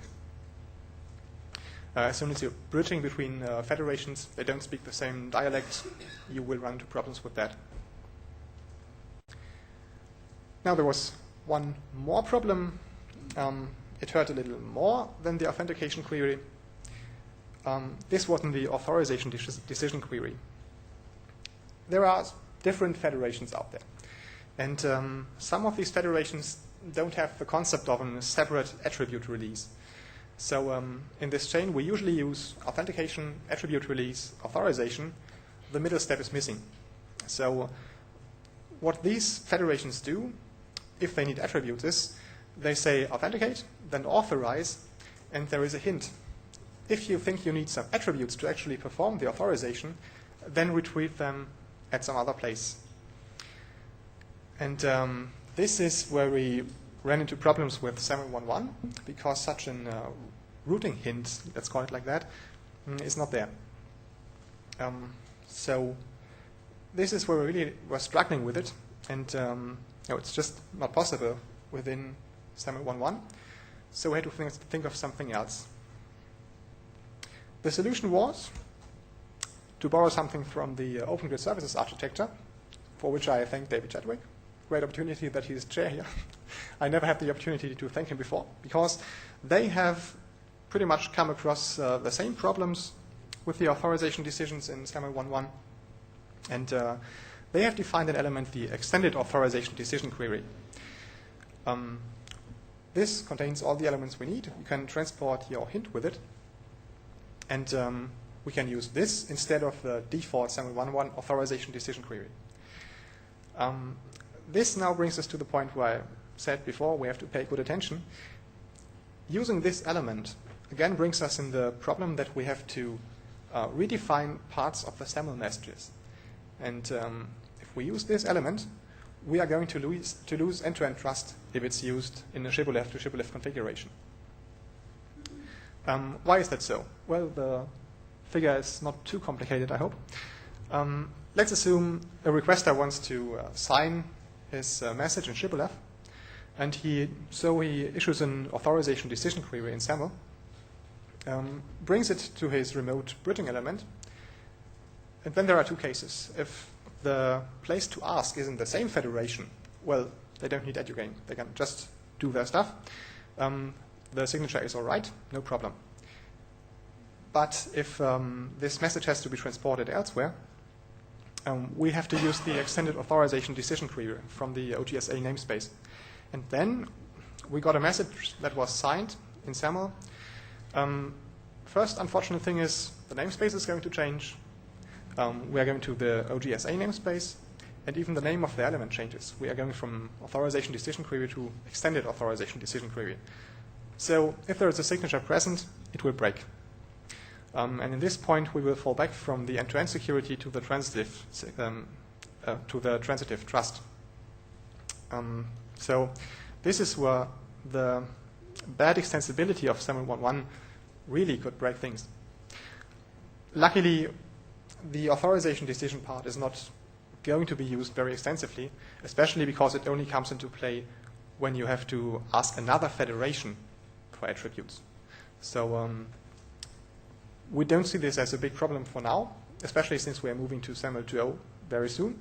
And after all, we are doing the edugain v1 prototype implementation and see how this works out. Now, what's the road ahead? Let's first take a look at the road before. How did we get here? Why did we choose SAML 1.1? SAML 2.0 was in a heavy development until very recently. So when we did the design decision, SAML 1.1 was the one largely deployed. There were quite a few implementations of it. And so this seemed the way to go. Also, pretty much all federation software was using SAML 1.1, especially Shibboleth. So it was a very good idea to stick to SAML 1.1 in this point as well. Then the next problem is, even if we had liked to go to SAML 2.0, at this point in time, there was no really publicly available, preferably open source implementation of SAML 2.0. So even if we would have wanted to code something, there was nothing to code with. So that was how Edugain ended up with SAML 1.1, and it was a very reasonable choice. But we are already looking forward to overcoming some of the problems that SAML 1.1 imposes and move on to SAML 2.0, as Diego already said. Okay, SAML 2.0 has a few bits in it that really suit us better. There is a specific metadata transport defined for SAML 2.0. We already, let's say, cut and pasted something out of it and use it in the metadata service we have right now here already. So this is a point where SAML 2.0 is already coming into the Edugain v1 implementation. SAML 2.0 is said to be easier to extend than SAML 1.1, so you don't break that much of stuff if you just want to change one element. Also looking forward to that. And we have a at least better quality implementation of OpenSAML 2. We are currently using OpenSAML 1 for the version 1 implementation. So with the advent of OpenSAML 2, we can keep to the same software stack, and we are looking forward to it getting finished. Well, and then comes a little surprise. We are not the only ones who discovered that the authorization is not going to work out quite well. Even the SAML 2 developers. And the point is now that the authorization decision query is still in the SAML 2 specifications, but even the people designing it say, well, there is some specific framework to do this. It might be better to move to XACML. And if even the guys themselves say it, that's quite something. So very probably authorization decision query might move out of SAML. So to come to a rather early end, I expected it to take longer. SAML 1.1 does a pretty good job. We can realize most of the things we want. What I presented were really the stones you would fall over if you don't pay attention.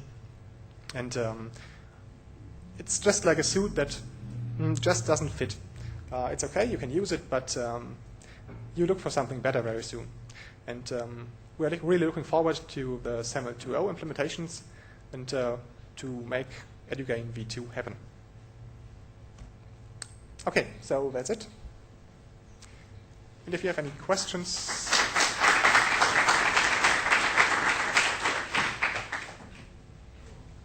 So, any questions about this work?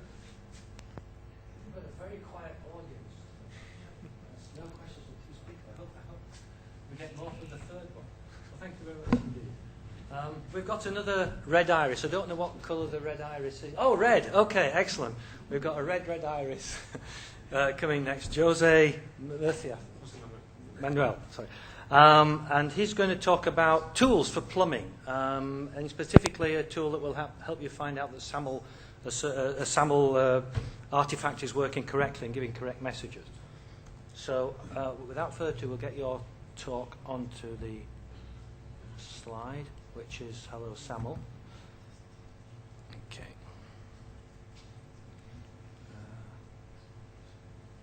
Okay, this is an Acrobat one, it's not PowerPoint, so that's... It's PDF. Yeah, it's PDF, yeah. So I don't know whether you can make it any bigger than that. Or maybe that... I'll manage. Yeah. Okay, so You've got a good 25 minutes, you can even have an extra 5 minutes if you want. Okay. Thank you for the introduction, and let me try to put it. Yes. Well, this presentation is about tools for AAI plumbers. This concept, I think it was invented perhaps by Mr. Ken Klingenstein, and the concept of plumbing applied to AAIs. In the agenda of this presentation, I have these 4 items. First, why is this integration of AAIs needed? Then I'll talk to you about the R framework, and I will describe you the Hello SAML service, which uses R with SAML-specific profiles. Finally, I will talk to you about the plans we have for these tools. First, why do we need this integration of AAIs? First, because there are many AA systems in place, and we need interoperation among these systems. There are also new applications like grids, libraries that are demanding and using AI, and each of them are doing it their own way. Also, the mobility of users is increasing, and there is a clear need also for AI in this mobility applications such as EduRoam. For these problems, or for solving this, for integrating AAI, there are many efforts. And there are what they call AAI plumbers, and these plumbers need tools for doing their job. This picture has been taken from a presentation by Ken. First tool I was mentioning is R. This tool is being developed by Rediris as one of the activities of the TFM6 Terena task force. It was originally created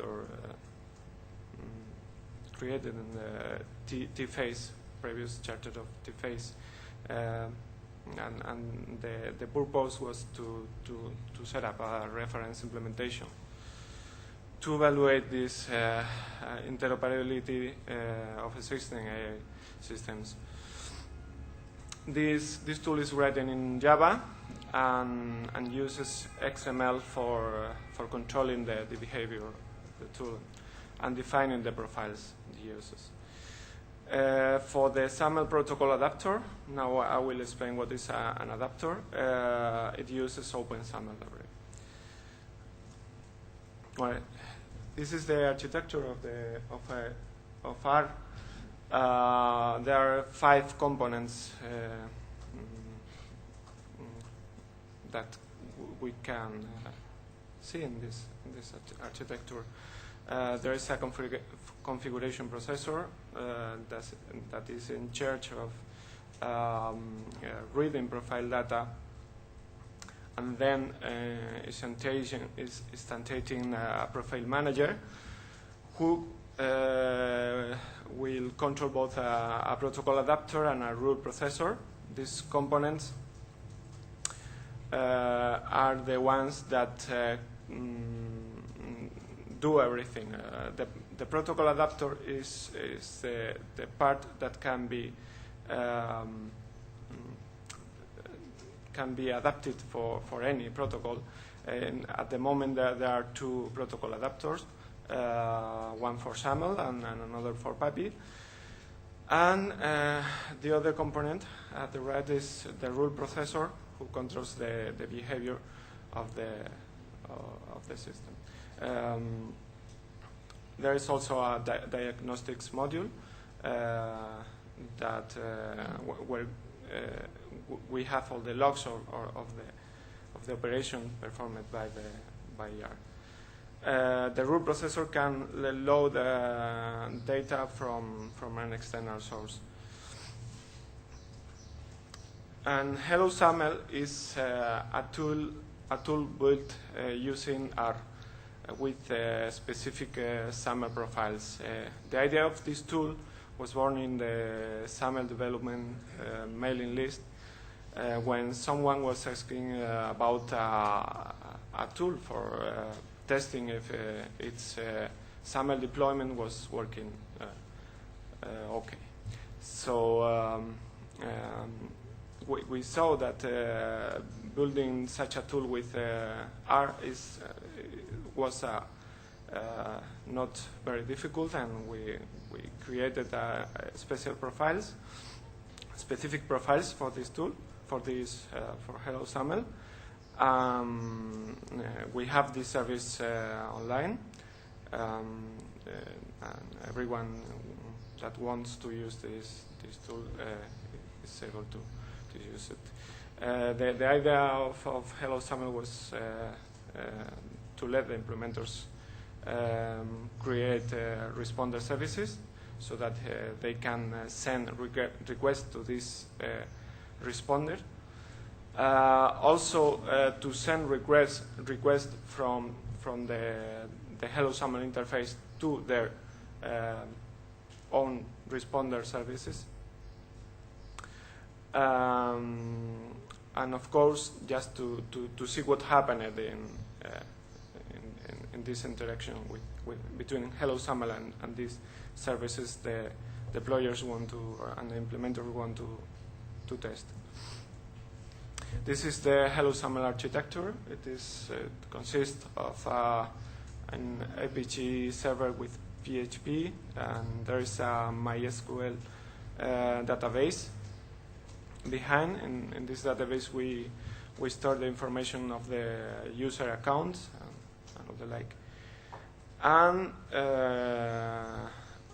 apart, we have R, and the tool is configured with a profile for the responder and 3 profiles for the requester. For each of these requester profiles, there are templates that are loads and uses. The user can control the tool, just like I have said before, sending request to a responder. The user can control, and it also the user can also send a request to a responder configured in HelloSAML in the service. This is the profile of the responder in HelloSAML. This is more or less common to all the profiles for R. In this case, we have a rule set named HelloSAML responder that have different states. Each state have different rules. Inside each rule, we can verify if different conditions are matched, and if so, we do certain actions. In this case, we are asking if we received a SAML authentication query, and if that is the case, we will create a response, a SAML authentication response, adding this information to the fields of the response, of the SAML response.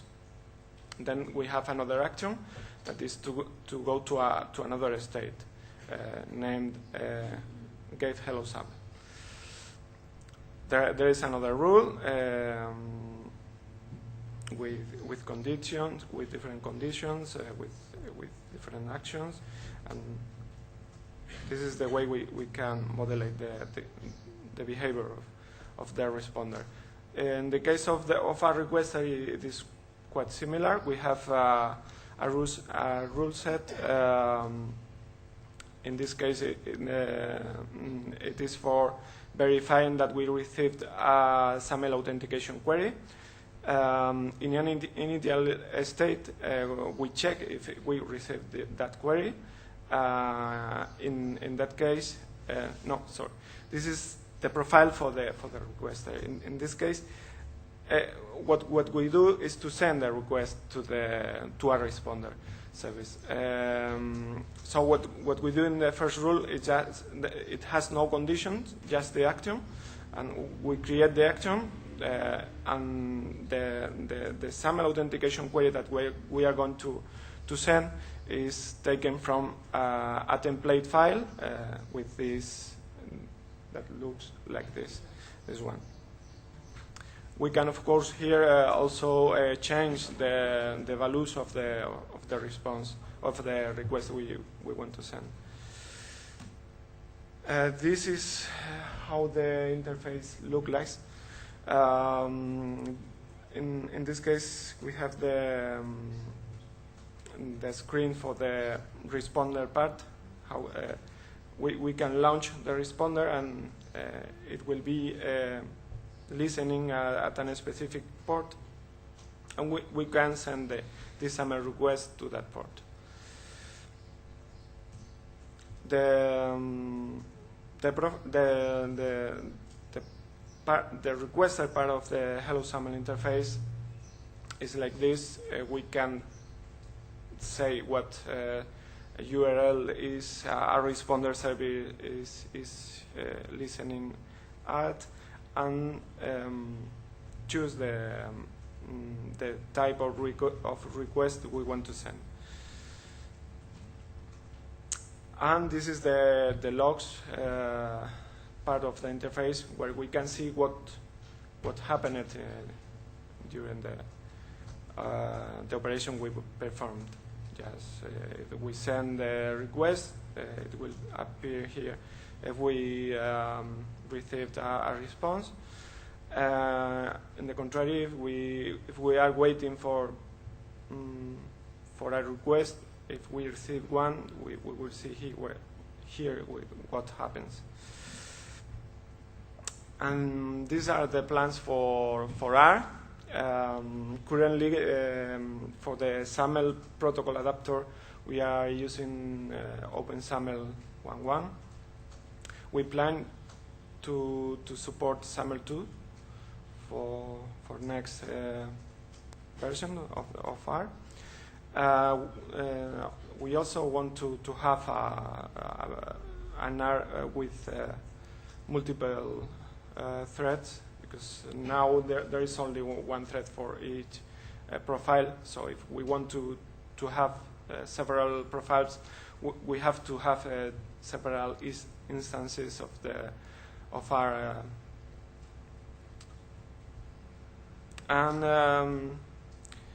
we want to integrate R with Eclipse so that we can validate security properties in deployment of web services. And we also want to include a set of profiles for the use of the users. These profiles will include the profiles I have showed before of Hello SAML, and also the ones for Edugain, Shibboleth, and Papi. And the plans for Hello SAML are just to add the support for SAML 2 also. We want to enhance the possibilities for the user to configure the requester and the responder to be more flexible in what respects to configuration.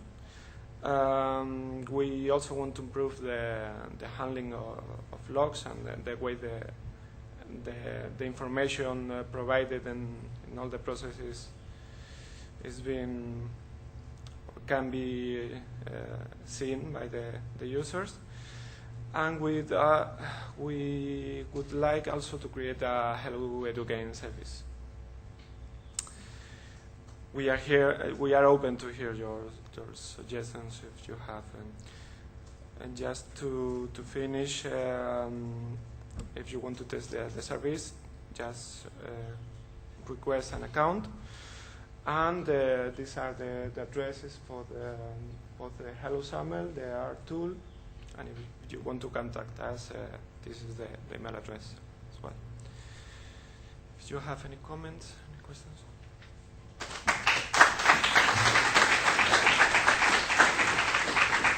Okay, well, we've got plenty of time for questions now to all three speakers. Don't make the assumption no one's going to ask a question. Don't run away. Otherwise, we're going to have an extremely long coffee break. Okay, good, great. We've got one question. Ingrid. No coffee, no lacing about in this conference. Right. It's a question for you, but I guess it goes as much for the others as well. You're saying Samuel is good for you, so we should all go home and do that. But Samuel 2.0, when will there be support? Because there is support in the commercial world for it. It's just that the open solutions are coming up now. So when do you expect to support it?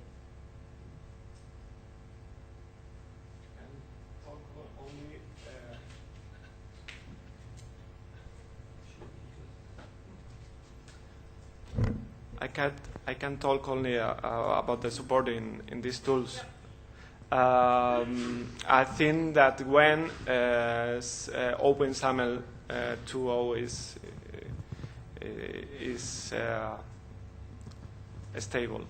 Now is a technology preview, and I think in a few months it will be.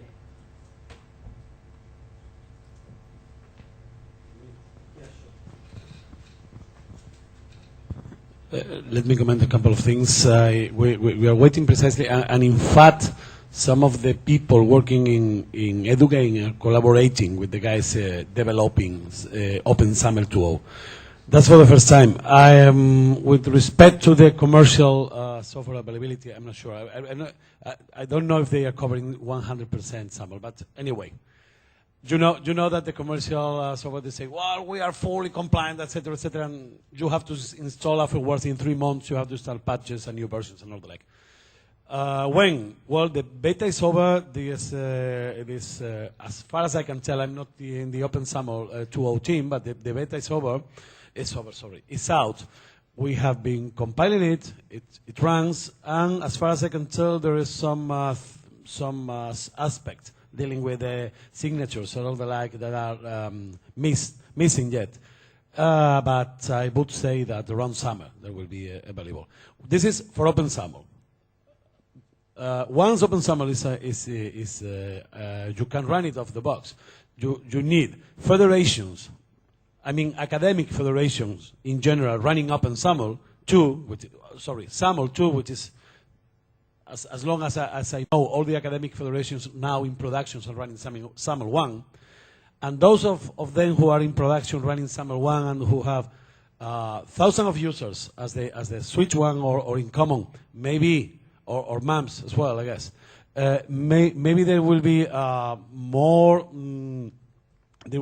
careful than usual in embracing moving to a new product, just in case. And I would say that, for example, EduGain with SAML 2.0, it could be easy to do because what we're going to make is a pilot deployment. But in general, with the other ones, maybe it will have to take until next year, maybe, or so. I don't know. This is something that maybe Ken or Alec that are over there, or maybe Willie, if he's over here, could answer you about their plans about implementing that.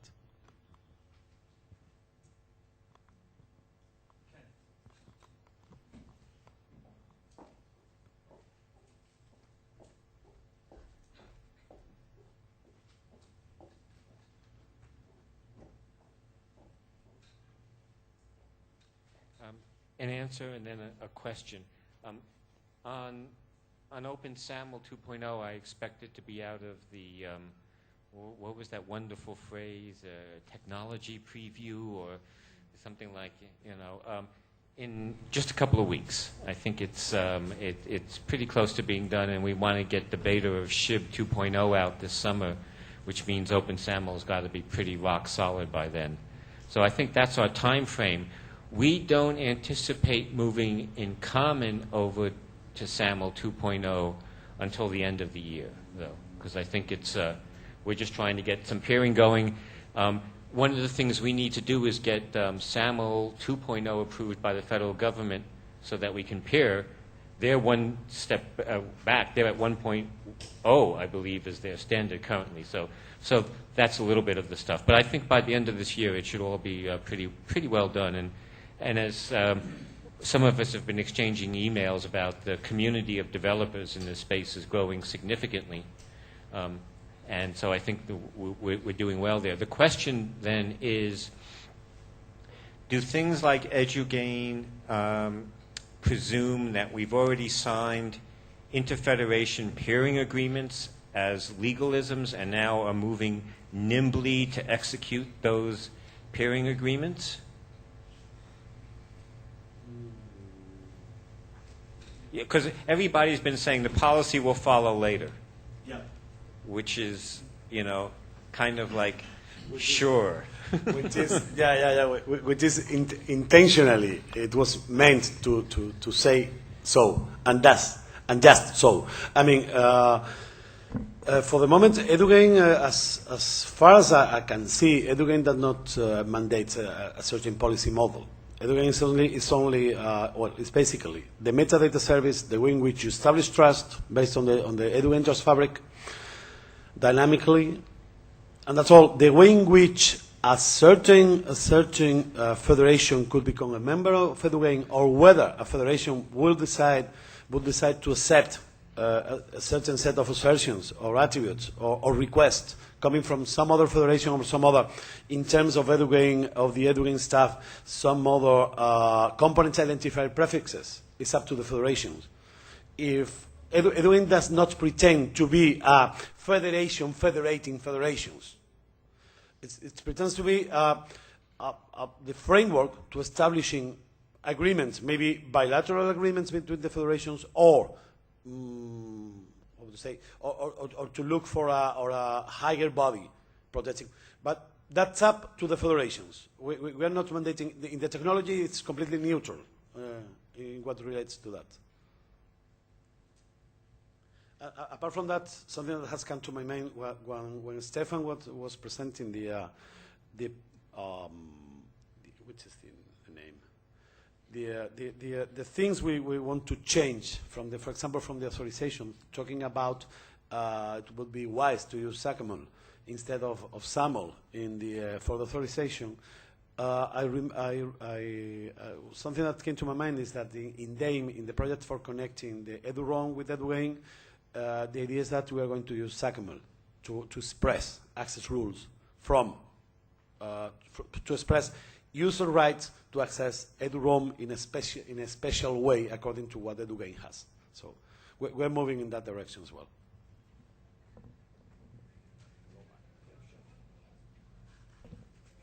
I mean, actually, just on that last point, there's actually two issues with XSACML. One is the richness of the interface for making an authorization request in terms of the XSACML request context, and that's better than SAML because it gives you a richer request and it gives you a richer response.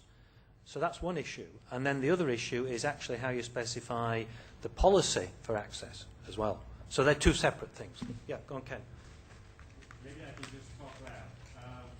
I would want to point out that the Australians have built a very good piece of work that validates that your XSACML policy actually does what you thought it was going to. Because when you write a policy in XSACML, it's very likely that it's not going to actually execute the way you want it. So their policy verifier is a very useful contribution in this space. And does it output natural language? Or does it output? I haven't executed it yet can send a pointer to the EMC. Yeah. I mean, we have a similar thing with ARTA. We turn the XML into pseudo-natural language so that the person can see what the policy. So those are the sorts of things you need. Is you need the person to be able to put the policy in some as natural language a way as possible. For the system to then convert that into the XML policy language, and then for the system to turn it back into what its interpretation of the pseudo-natural language is, so the person can actually read what the system has interpreted. So you've done a full circle then, from taking from the user into the encoding, XML coding, and then printing back into natural language that the user can understand, and he can say, well, is it printing back more or less the same as what I put in? And now I know that it understands the same policy as what I want it to do. So those are the sorts of tools that we need to be producing. Okay. I think there's a question over here. I don't know if the question's gone now, but did I see someone down there put their hand up? Yeah. Just a remark on the interfederation policy thing. We have a little bit more practical experience with single federation policies in the ADROM area. So that was a basic for writing down policy rules that are almost more weak than the special policies and a more limited area of the federation that is part of the confederation then.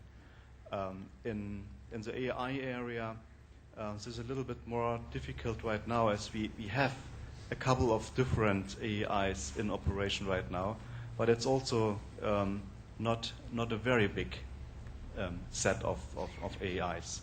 So what we are doing right now in GIE5 is we are looking on interfaces to Shibboleth, to ASelect, to FIIDE, the Norway stuff, and to PAPI.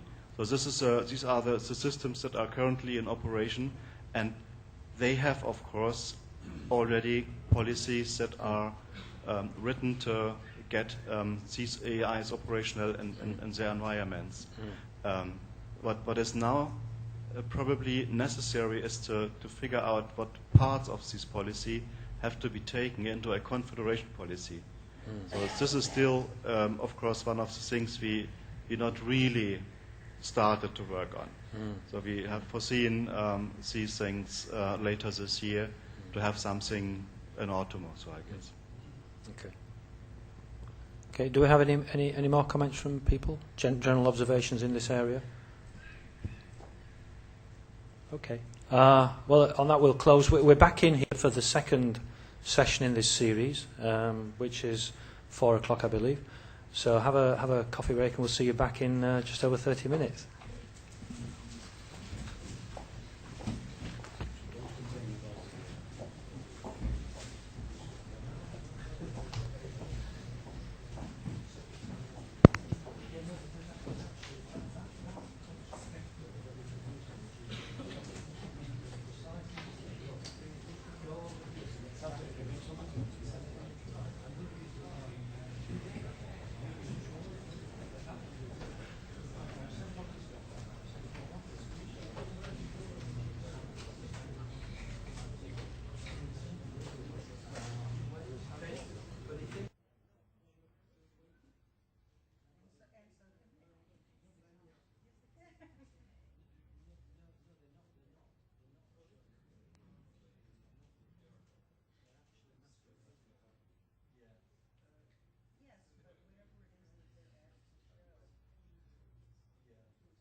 So, welcome to the last federation session. We have now had 2 sessions about federations and technologies for federated identity. Identity federations are fabrics that are institution-oriented. They basically rely on user databases in the institutions. But there are also fabrics that are not following the boundaries of the institutions. Fabrics like virtual organizations and grids. And this session is about how to make those institution-oriented federations to serve VOs and grids as well. And our first speaker is John Paul Robinson from University of Alabama at Birmingham. Please.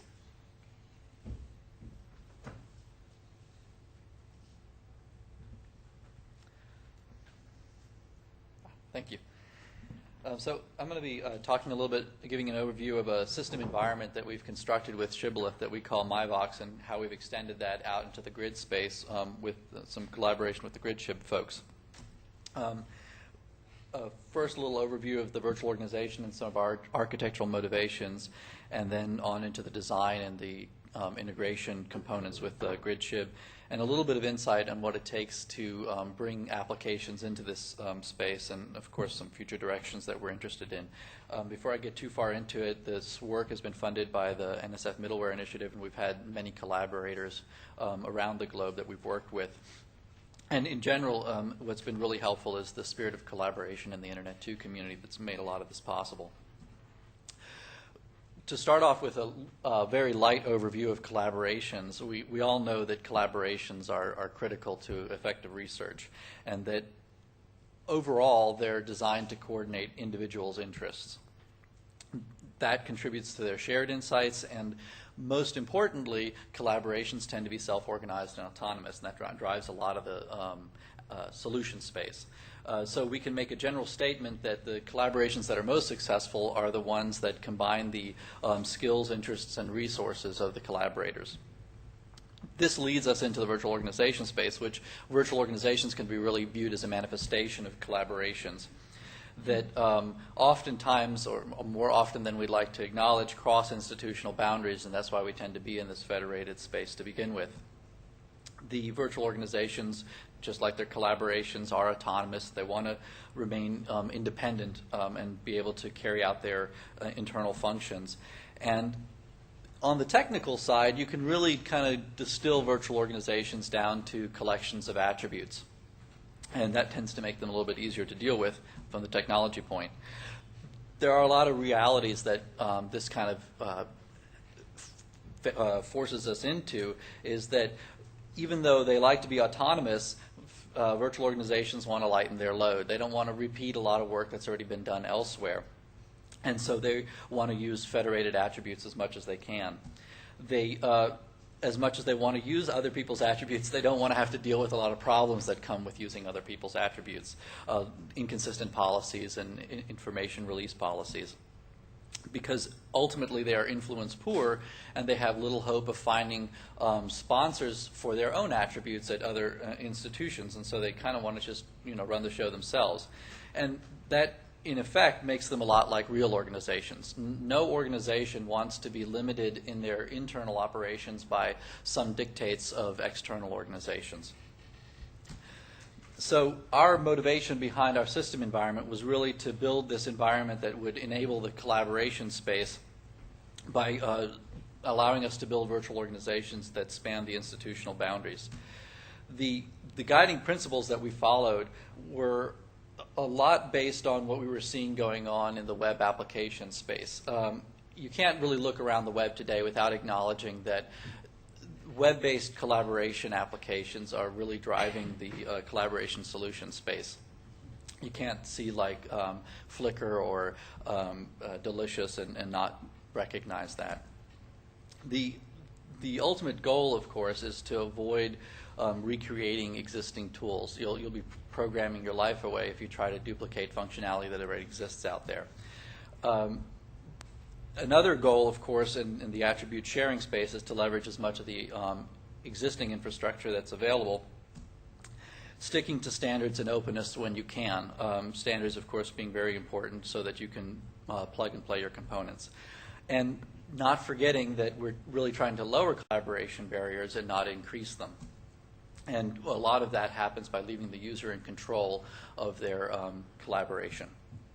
So under leveraging existing infrastructure, we of course have Shibboleth for identity management and attribute distribution. It's a fairly proven solution, and it does a lot of a powerful federation of attributes. We have a wealth, as I mentioned, the wealth of applications that are out there, and we have a wealth of open source web applications that we should really try to leverage for our VO collaboration interfaces. Again, not trying to recreate code that already exists and does a great job.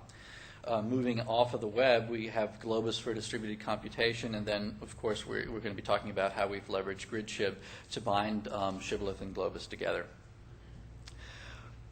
This brings us into the MyVox space, and the ultimate goal of MyVox being that we wanted to extend our collaboration tool environment, leveraging institutional identity assertions, but leaving the VO in control of their own attribute management. So our goal, support VOs. We want to have this be something that can be driven by the end user, and yet the attributes can, as needed, can come from home institutions, and have a space where we have some initial collaboration tools that people can explore and kind of get a feeling for what we're doing inside the MyVox environment. So now I'll do a real quick but colorful, hopefully, overview of the MyVox environment. And a point that's central to it, and I mentioned it a little bit earlier, is that VOs are attributes, and so what we're trying to do here is manage those attributes. Looking inside, we see that the attributes we're really talking about, of course, are users, the virtual organizations, the members of those virtual organizations, and the roles that individuals play in those virtual organizations. As is typical, you can extend those, or you can offer those attributes that you've collected to any number of applications. And adding, this is not really stepping outside any system environment that you've seen before. What's really different in our environment is, well, we've combined some useful, I guess we consider them useful, applications to collaborations, the mailing list, a wiki, a content management system, a file manager, and of course being able to extend that out into other applications that you might want to leverage. What breaks, or let's say what breaks the mold a little bit, I guess, is where we have chosen to use Shibboleth for our attribute distribution between our applications. So now we're binding our application space together with standard off-the-shelf Shibboleth components. And what that gives us is not only the ability to share attributes in between applications, but these applications can, of course, be cross-institutional as well. They can be hosted by different application service providers, and distinct from the attribute concentration point. The one exception here, or let's say the one special case, is our mailing list. And the reason why it's special is because the mailing list has a special relationship with the attribute store. It actually forms the foundation of our attribute store. So what we're looking at internally inside our mailing list is, or let's say inside the attribute store, is really we're talking about users, lists, list members, and list roles. And the reason we followed that approach is because mailing lists are kind of a natural tool for collaboration, and they do some interesting things that make them very useful. The first thing that they do is that they specify a collection of individuals that have some common interest, a named interest point, let's say. Beside that, they also go a little bit further to define some interesting or useful roles that you can use inside of a mailing list. You have your default member, you have your moderator, and you have the list owner. And also they are autonomous. There's not a lot that you need to do to set up a mailing list somewhere. A lot of service providers will offer you a mailing list for free. We also chose Sampa because Sampa is a well-developed mailing list environment, and it supported Shibboleth to the degree that we needed support for Shibboleth. And the developer community of Sampa was interested in helping us to build this environment, and therefore interested in us, or let's say in helping us make the modifications that were necessary, some minor modifications, in order to support this more effectively. And so what we wind up with by using the mailing list as the VO core is essentially letting people manage mailing lists the way they do today through a familiar web interface, and they can manage their membership and their membership privileges and are effectively managing VOs by doing so. Getting back to our little picture here, we can start to move away from thinking about the mailing list as special, especially when we're talking about the web interface, and we can treat our web interface to our mailing list environment just as another application inside the system environment. So what we're really looking at now is more of a virtual organization attribute authority, and rather than thinking about what the attributes are internally, we'll keep talking about them as VO attributes, and have our VO identity provider and our VO service provider protecting the applications in our system environment. So we'll just ignore the internals of the attribute authority for right now and kind of see that we've developed this VO space, the little gray border around the outside, where we can have this consistent attribute environment available for our applications. I'll make a little bit more room. The interesting part about this is how do you actually get into this VO space? Well, what we did is we protected the VO space by another shibboleth service provider. And this framework is what we are calling MyVox. This border, I guess it's kind of almost orange on the screen. But getting into this space with a shibboleth service provider and having this consistent set of attributes is the MyVox area. So I'll draw a little bit more, and what we see here is that we actually can now leverage multiple home identity providers, either institutional identity providers, or we have openidp.org, which is the commonly known like Home for the Homeless. And now we have an identity space that can deliver users into this collaboration space, and the collaboration space can provide a combination of attributes. So here are our list of identity providers. The user may come from one of them, say UAB. They are now identified as a user. The MyVox space combines that with their virtual organization and membership and roles, and then those attributes are available consistently to the applications in our collaboration environment. So a lot of this is driven by, let's say the user interaction is driven by shibboleth, and it's a very standard shibboleth experience. For those of you unfamiliar with it, I'll just step through it real briefly. But basically the user accesses their web resource, and that's all the user is interested in. And then the browser is just guided through this automatic set of steps through the shibboleth interaction as necessary, and the system components largely remain invisible to the user. Here we'll have a quick flow through that space. And so what we see is we see the client web browser making, or let's say the user making the initial request for their content management system, let's say, for their virtual organization. And so before they can access that, they need to, the virtual organization environment, the content management system, needs to collect a few attributes about that user so that it knows what to do with them. So we have this initial interaction here where the client browser is going to start to be leveraged for this attribute collection. And this first set of steps is really what's happening inside that VO space where I had the gray box drawn around it earlier. And then we move on over to our attribute store, but that again is protected by the identity provider service provider. And so we need to go identify ourselves first. And so we get bounced back and through the WAIF, which is really a conceptual service. I drew it on here just to make sure that it was explicit, but here the user in some way selects their home identity provider and is then sent over to that identity provider, and either their session is confirmed as still existing, or they have to authenticate themselves if they haven't previously established a session. And then the browser is, after they successfully authenticate themselves, of course, the browser is directed back to where they came from, this time omitting the step through the WAIF. They wind up back at the virtual organization collaboration environment, and their attributes are released, their identity attributes are released to this environment. And now that is satisfied. And so they can now head back to their, well, let's say their browser is now directed back to their originally requested application resource, and their VO attributes are released in full, their identity plus their VO membership and roles, to the content management system, and the user then sees the content management collaboration environment, whatever tool that happens to be.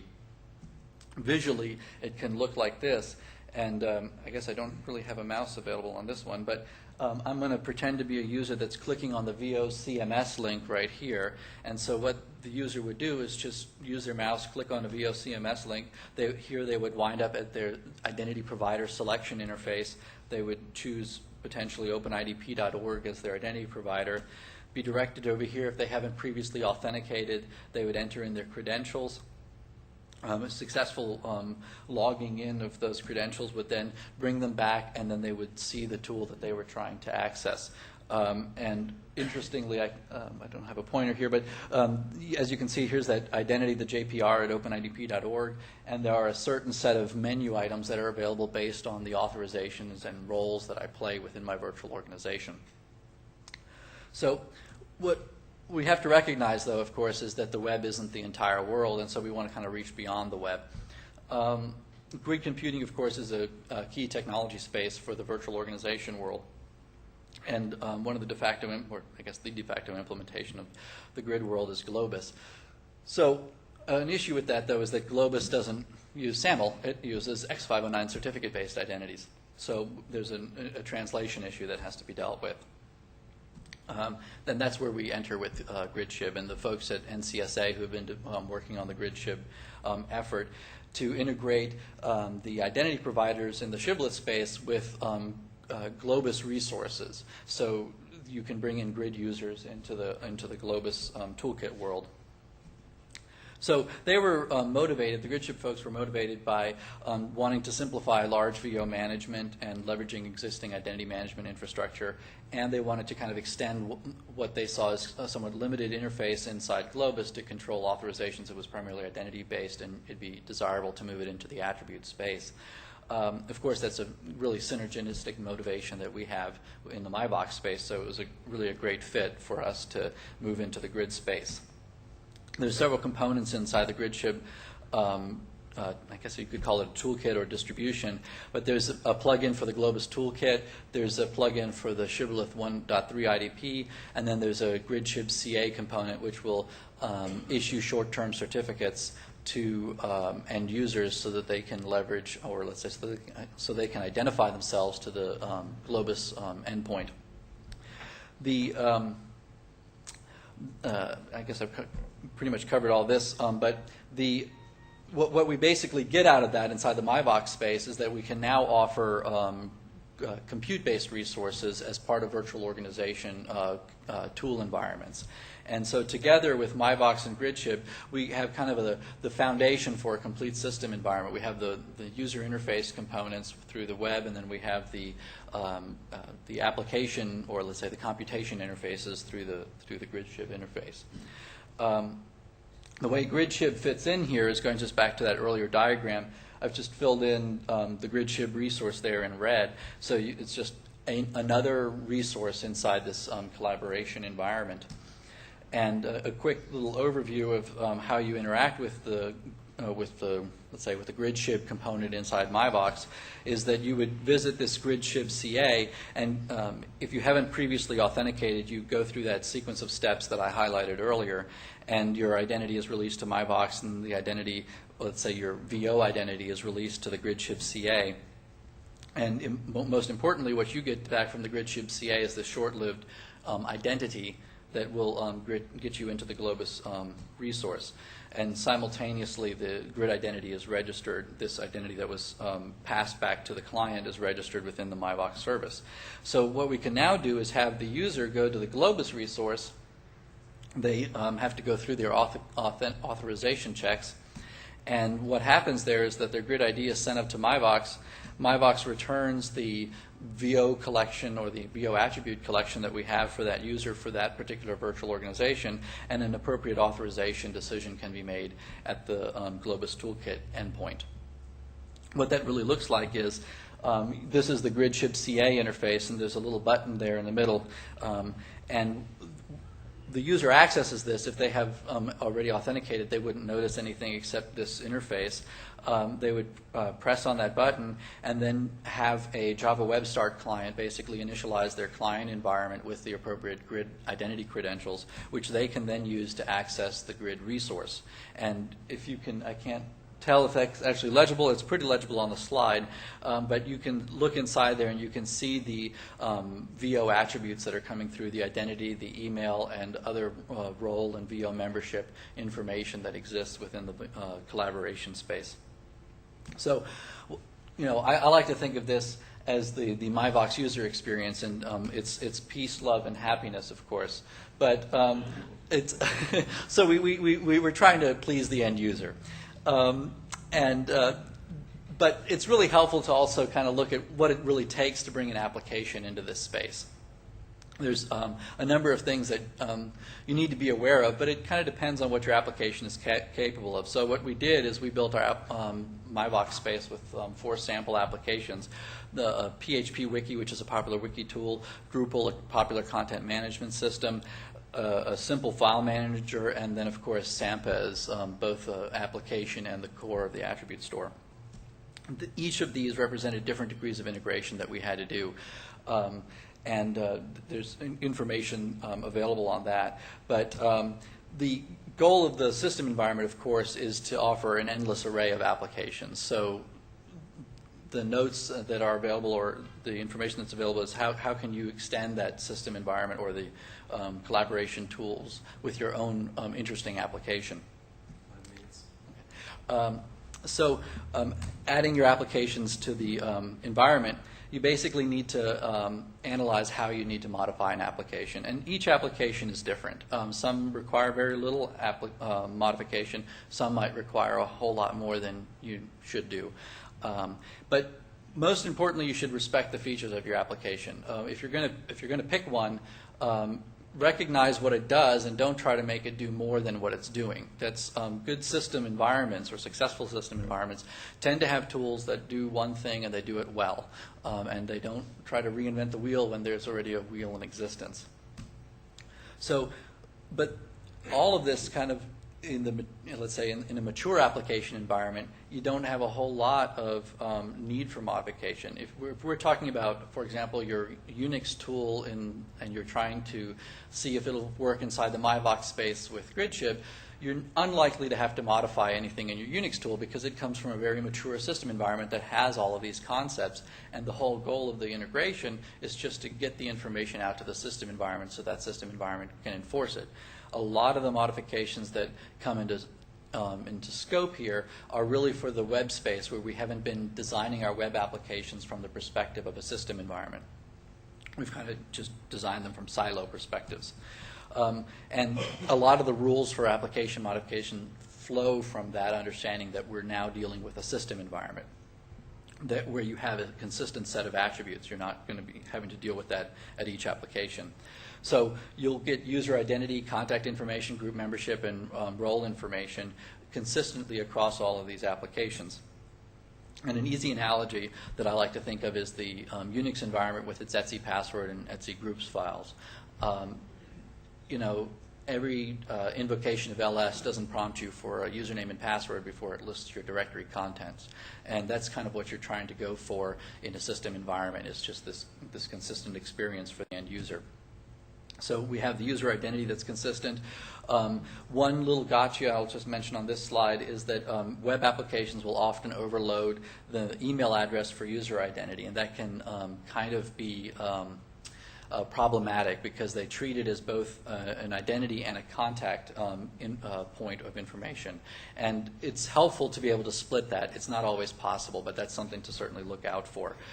Most importantly, when you look in your application is your application willing to trust its containing system environment?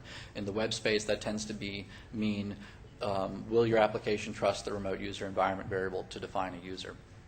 And if it does, you're a good way along in the integration effort. With authorization, each tool will kind of be a variable. It kind of tends to do what it needs to do based on the features that it provides. Some tools are very sophisticated and can easily adapt to your authorization models. Others are rather limited, the wiki being an example that we chose, and so you just need to kind of work within that space. We kind of looked at it as, looking at the different levels that we have available from the mailing list. We have a regular member, a moderator, and an admin. And the way we tended to break it down for our application space is that members would be free to contribute content, moderators would have control over the content, and then owners of the virtual organization would actually have control over the application. So if there was administrative interfaces within the application, they could control that. Visual and data integration are tricky problems and not solved by any of this, but they're certainly possible. Templates make it easier, but they're still labor intensive. Data exchange, that's always a problem, but some things to look for are that RFC 822 is really a powerful message interchange format, and for a lot of these tools you can get information to other tools quite effectively. They tend to have bindings for that. So the GridShip CA was an interesting example and was very easy to integrate into this environment. One of the main reasons it was easy is because it respected the user identity of the containing system environment. It had just inherited from a remote user. It also had a very simple authorization model, which is very helpful. It basically said, it could be structured, let's say, to just trust your htaccess file, essentially, and let the user in if they're supposed to get in. And so once they're in, they have access to that application. And the other part about the GridShip CA is that all it did was leverage this VO information. It didn't have to react to it. It just needed to use it as data. So some of the places where MyVox is being used is we're certainly using it as a foundation for our grid computing environment at the University of Alabama at Birmingham. And we've been talking with Internet 2, who's exploring a VO management architecture that might be similar, and some of the folks from the Safari project of the UK Data Archive have been exploring similar potential. And then, of course, our collaboration with GridShip is ongoing. Some of our future directions are that we really would like to have a GridShip or, let's say, Globus resource as part of our demo suite. We would like to make a downloadable package that you can use so it's not just an online web experience. And as with any system environment, we're always hungry for more applications and more features. So be sure to visit the project sites for more details. Here's a detailed list of acknowledgments and some of our collaborators and their affiliations. And then here are the links to find out more if you're interested. And actually, I see that there's an error on that first link, so make sure to put a G there. Okay, questions? Well, please wait for the mic.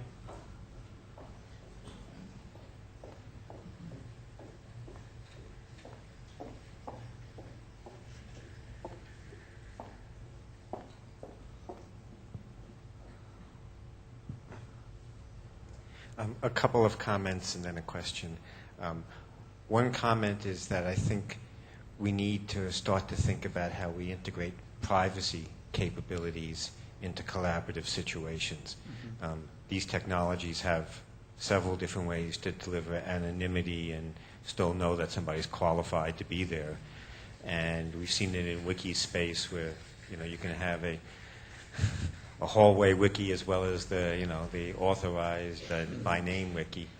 So that's one comment. Second is there's a set of challenges, both technical and in the human mind, in permitting both federated and non-federated access to sites like wikis. I think we've struggled with this on a technical basis and also user confusion about that. So for those of us doing federated identity work, we'd love for it to be let's accommodate both communities, but there are places there where users will be confused about, how do I, is this one of the spots where my federated identity works or not? Mm-hmm.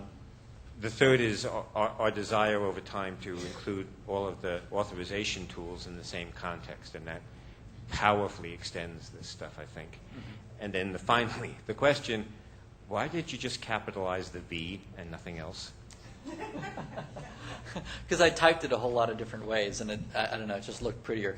I did want to kind of respond to the one comment that you made about it was about the tools comment, or let's say the protection of the. It was basically having whether or not to federate an application. And I think one of the powerful features of an architecture like this is that if you are providing a lot of applications to end users, a lot of different applications, you can make those interfaces, build them centrally around your VO attribute store, and and have that be consistent, regardless of the number of applications that you're providing them, even though those applications may be from different vendors. And so that's, I think, an important feature to consider leveraging. So. David, please wait.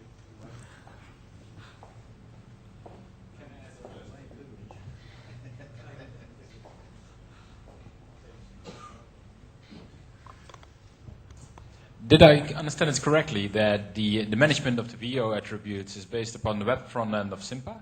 Yes, correct. Okay.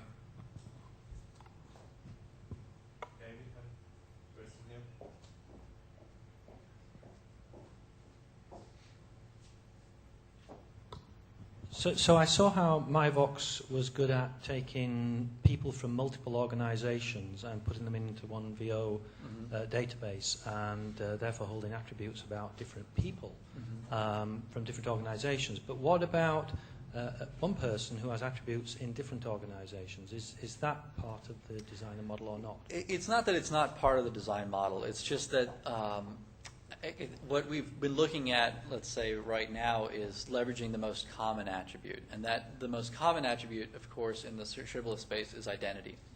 It's not that it's always available, it's just that it's the most likely to be maintained by the home identity provider. The second most common, or the second most useful, is an email address.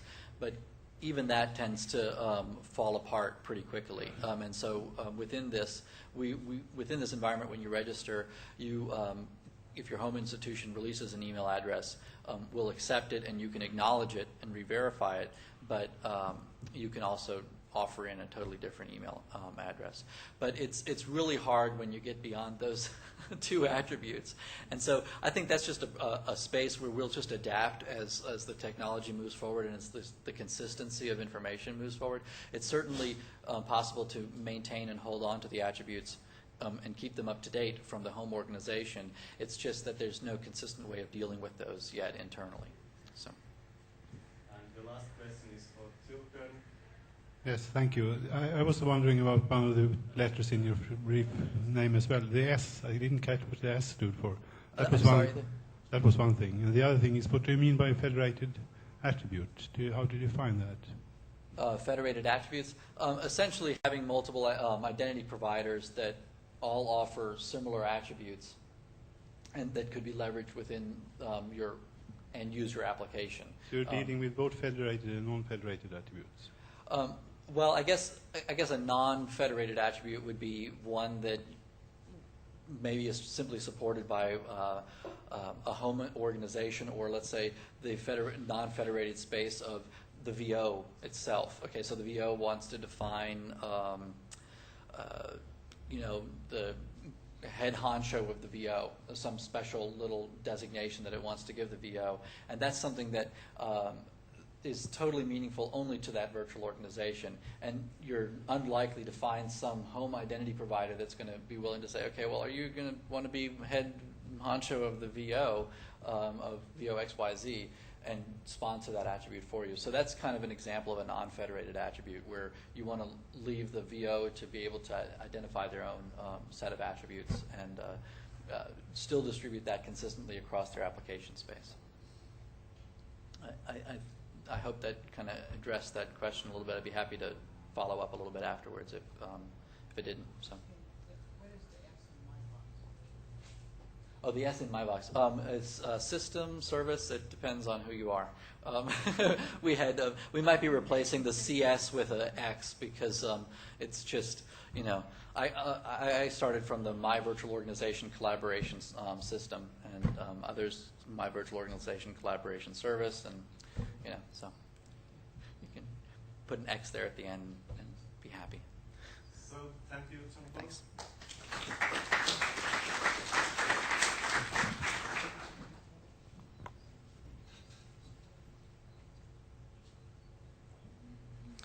And then we will go more deeply to the grid space. We have David Kelsey, and the topic is Grid Trust Fabric.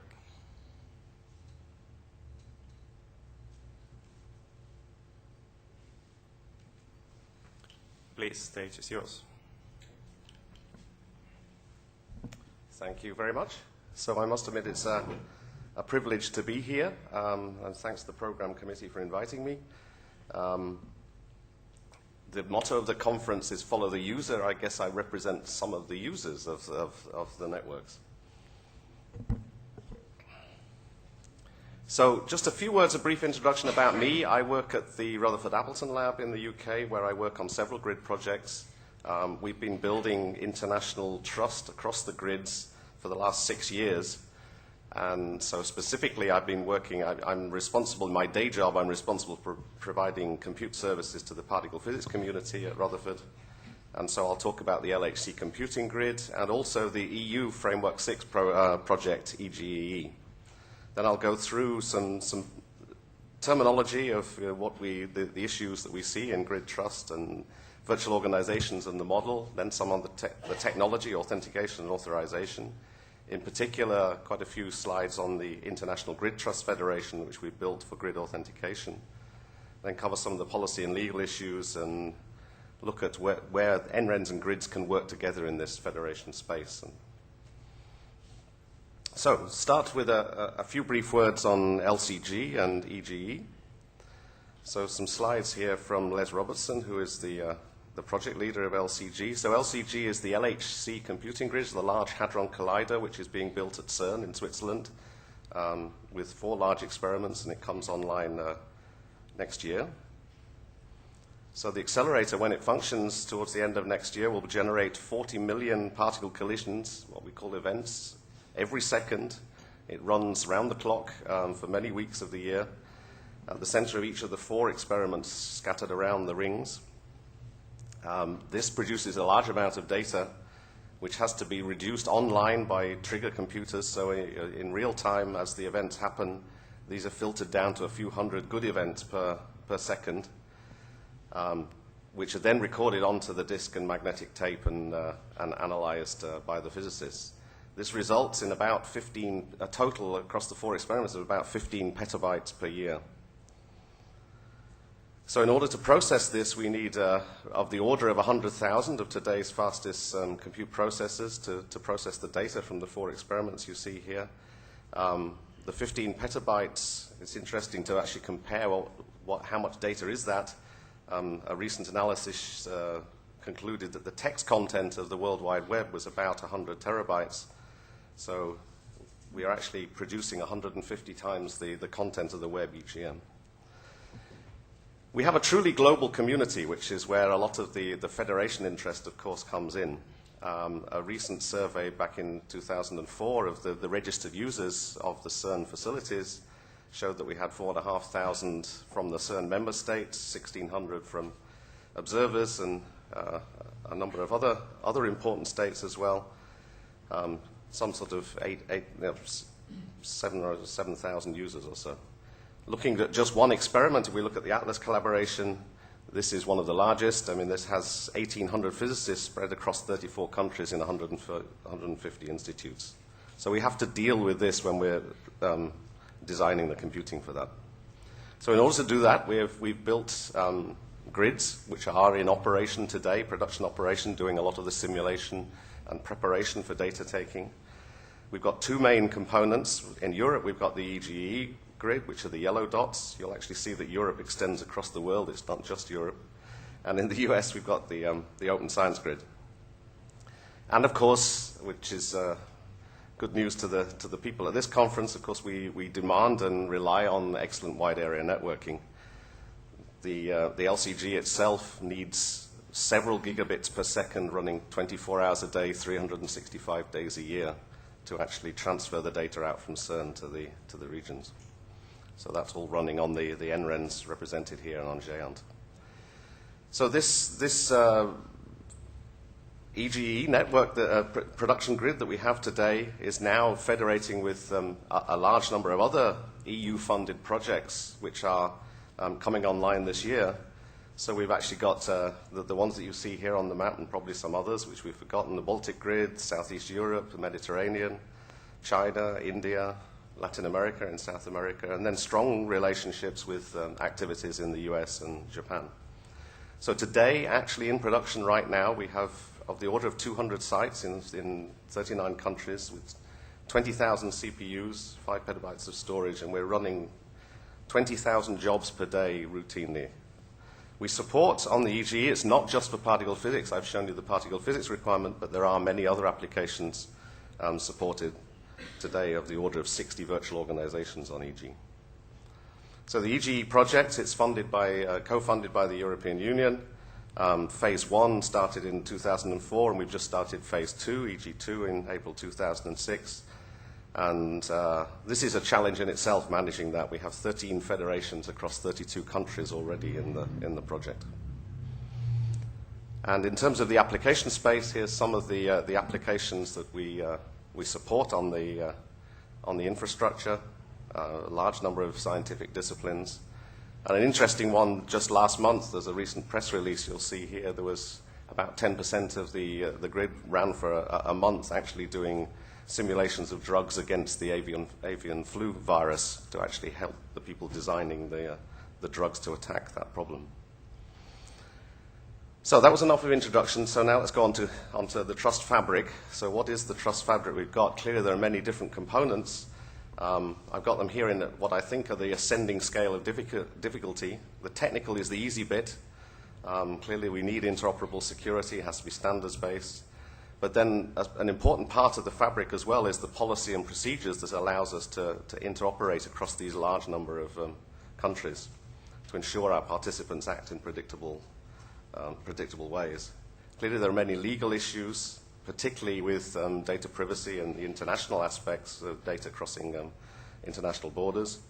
But the biggest problem is the social, the social political side of it, which we've spent the last 6 years working towards and still continue. This has involved many, many face-to-face meetings. And about 2 years ago, we realized that actually what we were doing, we had to have a more federated approach. So we started thinking about this International Grid Trust Federation. So in terms of the trust, there's many components that need to trust each other. I mean, the sites, the virtual organizations, and the users. The virtual organizations are taking care of the user registration. The sites now have no direct contact with the users, so they need to trust that their processes are robust. Likewise, the virtual organizations need to trust the sites to take care of their data and process things to a sufficiently high standard. So what is our view of what a grid virtual organization is? There are several views of this, I know. In the original Globus definition included not just the people, but also the resources. Our view has tended to be in the operations in EGE that we basically just look as a virtual organization as just the people, although that is starting to change perhaps a bit now. So one of the challenges, of course, is they're not bound to a single institution or enterprise. And clearly what we're trying to do is to actually grant access to all of these shared resources. But also there are many different grids. There isn't just one grid. I mean, the grids are defined by common shared services and common policy, or a single information system, or it can be, as in the terms of EG, is a sort of a common operations environment. But of course there are also politics and funding views of the grid projects as well. So in terms of the model that we're trying to operate here, it's very much that users have a single electronic identity. We decided that 6 years ago that we didn't want to have a project-based electronic identity, because then the user would have a wallet full of IDs. So the idea, again, is based with this single electronic identity. They can then register as often in as many VOs as they need to be members of. But they register just once with renewal on a regular basis. And many of our users can and do belong to actually more than one VO today. The users have no need to register at the sites. You saw with 200 sites this is now impossible. In the past, in distributed computing, when we only had 4 or 5 sites, we used to register, but now they can't. So the VOs register with the grid. I mean, we actually have a scaling problem now trying to cope with 60 VOs. I mean, this is actually a complex task in itself. And so again, they register with the grid operations once per grid. And if they're using resources in multiple grids, they have to then register in multiple times. But an important part of it is that, again, that we want a single instance of the VO membership database. The VO is the VO, and if they're using multiple grids, we don't want them to create multiple VO membership databases. Sites themselves can and also do provide resources to multiple grids. So somehow the grid operations is acting as the broker between the VOs and the sites. And it's the sites, of course, who are in control of their own resources, and they do decide which VOs they will support. Just because a VO is registered on the infrastructure doesn't mean that all sites have to do work for that VO. So a few words on the technical side of the grid security model. So in terms of authentication, again, we started 6 years ago on this. The Globus toolkit, which everybody was using in terms of interoperation, forced us into using PKI. So we use X509 certificates with OpenSSL, and delegation via short-lived proxy certificates to actually delegate identity to services to act on the user's behalf. And then there are 2 aspects of authorization, important side. One is the global control of the authorization, the right to access the resources. That has to be controlled by the virtual organization themselves, for example, a biomedical experiment. So the virtual organization will maintain the list of registered users, allocate users to groups and roles, and control the global policy and allocations.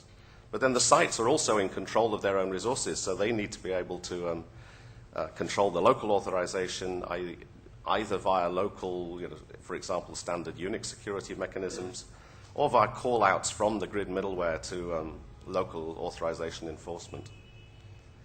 And so then we have grid access control lists based on the global identity or on these authorization attributes, the groups and roles that the individuals are members of.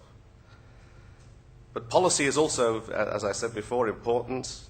We've been working in EG closely with our colleagues in Open Science Grid and on the other related grid projects to define security policy, paper documents, I mean here. And these policies must also be interoperable. So, for example, we have a common acceptable use policy. So this is just a diagram to show that, of course, there are many stakeholders in this whole thing. As you've heard, there's the VO's policy needs to go in, the sites need to go in, but there may be other stakeholders as well and the users. So the actual policy evaluation and enforcement at the end of the chain is rather a complex area, and this is something which we are now working on to try and get better technology to enable us to do those policy decisions. So now I'll spend a few minutes talking about the authentication and the International Grid Trust Federation. When we started this, again, 6 years ago, we decided very early on that we wanted to completely separate authentication and authorization. The authentication, we've always said, is best done at the Home Institute level. They are the people who can identify their employees. And the authorization is not only best done, but has to be done at the virtual organization level. I mean, similar to what John Paul was saying before. I mean, the virtual organizations have to be in control of those authorization attributes.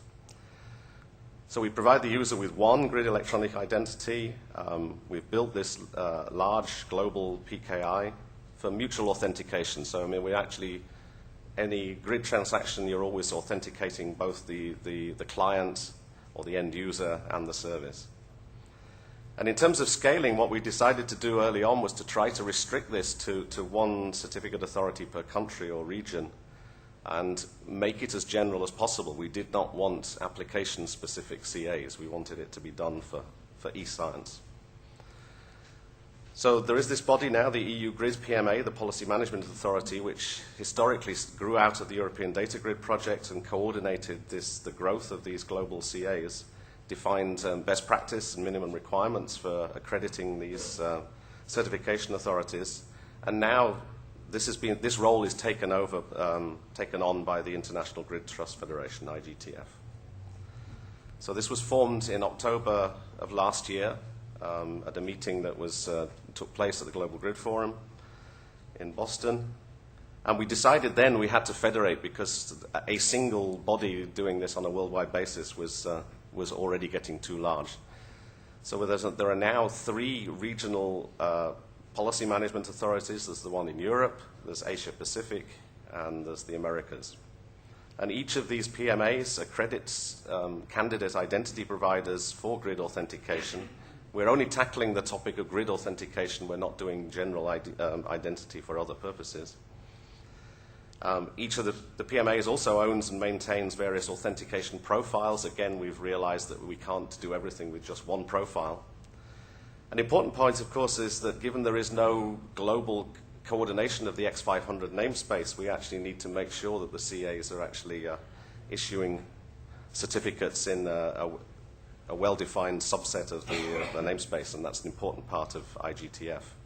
So they then distribute to the relying parties and the projects using them, and there are many grids other than the ones I've talked about who are actually using these certificates today.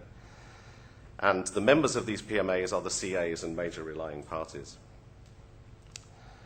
So today we have 3 profiles. There's what we call the classic one, which we've had right from the beginning. These are long-lived 12-month lifetime certificates held by the entities. It's the assurance level we decided we needed to, because we weren't sure exactly what the requirements of the various application communities were, that we would raise the bar reasonably high. So we're what we'd probably call a medium assurance level, where we do require face-to-face authentication or identification between the user and the registration authority and the production of photo ID. Each of the CAs issues certificate revocation lists. And then more recently, we've got, because we now need to scale to larger numbers of users, I mean, the classic PKI, we've issued some 10,000 or more certificates, which is large, but not clearly as large as the worldwide academic community. So we've now got an authentication profile which has recently been agreed for short-lived certificate services. These are where the certificate is automatically generated, for example, by a Kerberos CA. So the user authenticates using the local site authentication service, for example, Kerberos or Windows Active Directory. And then a short-lived certificate is generated automatically. Because they're short-lived, we then don't need a certificate revocation list. And then there's one for experimental CAs as well, which are not in production use. The community is working towards a definition and a service definition of OCSP, the online status checking, and that's being done in collaboration with the CA Ops working group in GGF. One of the important components of that is the Terrainer academic CA repository, which we encourage all of the CAs to actually register with, so that this is an independent third-party source of distribution of the roots of trust of the CAs. So that's TACAR, which is important for us. So the global covering here, we've essentially divided the world into 3. So we've got the Americas, Europe, and Asia Pacific. So if you actually look at the status, we've now reached the situation where most of Europe is well covered. There are more than 50 countries and regions worldwide by the IGTF that have actually got a national CA able to offer certificates to e-science users. And where there are gaps, we do actually have a catch-all process to actually enable individual users to get certificates from somebody else. So now moving on to authorization. How much time do I have? 8 minutes. 8 minutes, okay, thank you. So authorization of VO management. So in the EG grid projects, we have our grid middleware, which is called G-Lite. And many of you have probably heard of the Virtual Organization Membership Service, VOMS, which is our global authorization tool. This is a database that records the members of the virtual organizations, and the managers can assign users to their groups and assign roles to them. And the actual technology actually provides a digitally signed authorization attribute certificate, which is included as an extension in the grid proxy certificate. It's a push model in the sense that the user can actually select which VOs he wants to belong to in the particular certificate, and can select the roles and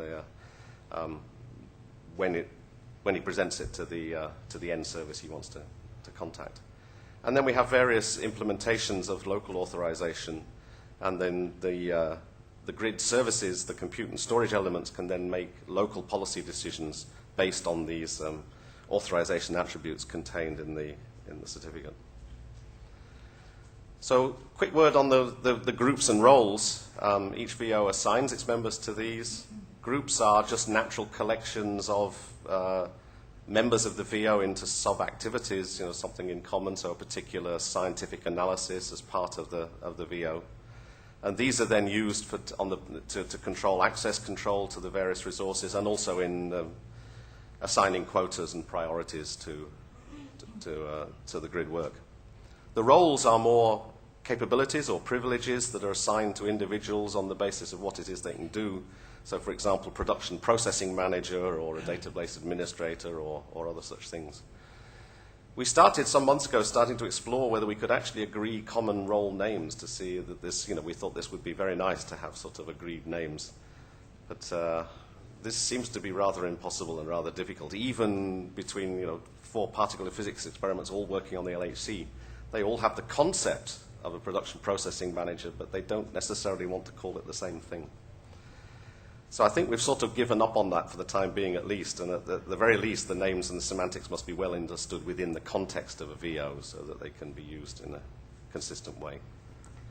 So in terms of policy and legal issues, we have a large set of policy documents which have been developed in the project.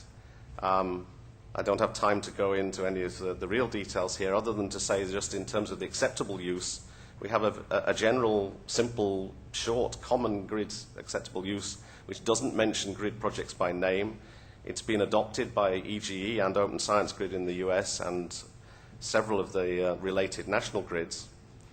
And the aim is here that the user accepts this when they register with the virtual organization. And this binds them also to the virtual organization AUP. So we have an AUP per VO, which then enables any VO-specific items to go in there. And then the sites can decide which VOs they want to accept on the basis of the aims described in the VO AUP. The sites have delegated the user registration to the VOs, so they require robust user registration procedures. And of course, as part of this as well, the actual operational security procedures, for example, security incident response, are important so that when we do have problems, people trust that the other participants will act responsibly. Thank you. So we have legal issues that's also been mentioned today, the EU privacy and data protection laws. We want actually access, the VOs require access to accounting usage information, and so this is a topic we're actively working on at the moment to actually define the policy documents to allow us to share that information legally across international borders and with untrusted collaborators such as the USA. I mean, untrusted in the sense of EU data privacy. So, in the few minutes I've got left, I want to now move on to where are we with collaboration in this sort of federation space between NRENs and grids, which I think is an important topic and why I'm here and very pleased to be talking to this audience. So the first thing to note is that there is this body, the EU body, the Infrastructure Reflection Group, which meets every 6 months and is putting together roadmaps and writes white papers. And so I got some extracts here from the meetings of this that noted in Dublin in 2004 that they were pleased that EU Grid PMA and TACAR was doing its work and strongly encouraged it to continue. And then also in The Hague in 2005, the EIG encourages work towards a common federation for academia and research. So this is, of course, all very good that our senior funding bodies are actually agreeing that this is the way we should all go. So I've heard criticisms on several occasions that why are all these grid guys going off and doing their own thing? So I would like to here now publicly try to dispel some of this. I mean, we have no desire to run services that can be run professionally for us by NRENs and the networks in general. The reason we did it was because there wasn't such a service at the time and we had to have something going. However, as the IGTF and the CAs have actually gone over the last few years, we have actually had e-science-specific CAs which are in the process of now being replaced by certificate authorities run by the NREN, which I think is good. So Today, we do have approximately 10 of the CAs are actually run already by NRENs. As I said a long time, way back at the beginning of the talk, I mean, the authentication is best done by the Home Institute, so all of this work going on in the Federation identity is, of course, of great interest. So I think this is an area where we need to continue working together to see how we can actually access this federated identity services, which you guys are working on. For the VOs, the global authorization attributes has to be managed by the VO. They've got to be able to define the roles and the group names. And so I think we've got the challenge of how to actually, how to sort of tie those two things together. I mean, we heard it in the previous talk, an interesting proposal. If only the whole world was running Shibboleth, then it would be easy to do. So we have to see how we can do that. One of the ways that we can collaborate, of course, is via there is, I don't know if everybody's aware of this, but there's a series of workshops organized by Serena on NRENs and grids that just met just a few weeks ago in Paris. And that's one very useful way of meeting and exchanging information. A couple of ideas then for other sort of areas that we could explore. One of the things which we haven't tackled seriously yet in EGE is this idea of dynamic or short-lived VOs, whereas a small group of collaborating scientists wants to get together for a few weeks or a few months to actually work on a topic jointly. This, of course, makes it difficult for them to create a VO and do all the paperwork and actually register with the grid infrastructure I've described. So maybe there are some interesting possibilities here. I think also as we go towards accrediting these short-lived certificates, IGTF, again, is going to have a scaling problem if we have to actually do it on a site-by-site basis. It's bad enough doing it on a country basis. So here, again, there's a role, I think, perhaps for the NREN to actually present a federated identity within the nation as a sort of single entity to be accredited to IGTF. So I don't have much time to talk about future plans. Clearly, there are many of them, but there is work going on in GGF, in Grid Interoperability Now project, the GIN project, where they recognize that authorization and authentication were very important topics. So they've adopted the IGTF CAs for their authentication, and EGE is very active in the authorization component, running VOM services for them. There are new technical developments going on within EGE middleware to actually work on this better policy expression and evaluation. We also have a growing requirement now. I said the VOs were only people, but some of the VOs are now saying they do want to actually do mutual authorization of the services as well, so we have to look at that. I should also make you aware as well that EG2 is joining the grid SHIB grid world, right? So there's a Switch, which is one of the partners of EG2, the NREN in Switzerland, is working on Shibbolizing the G-Lite middleware that we've got. So that's hopefully some interesting things will come out of that. I've got a list of references there, and so just to finish up, as I've shown, the International Federated Identity for Grids is working. It has been working for a number of years now and is large scale. Authorization is much more difficult, but we are making good progress. Standards and interoperability are clearly important, and we sort of see working with GGF there. We will deploy new standards as we have manpower available to actually do the work.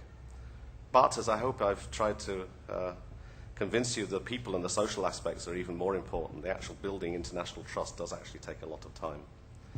And I think it's interesting if you actually look, I mean, NRENs and grids have actually been tackling different aspects of this whole federation problem space, and I think I would personally like to see that we continue to collaborate to see where we can actually work towards common solutions wherever possible. We mustn't duplicate.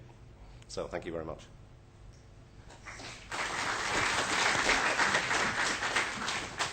So we have time for one question. Wait for the microphone. Yeah.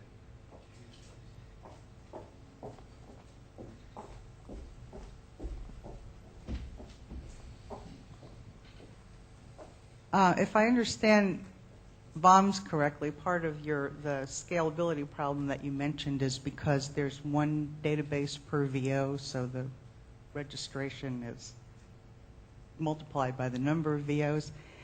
And it seems to me that an additional advantage that the MyVox approach offers is that as a more of a service center, it can handle multiple virtual organizations.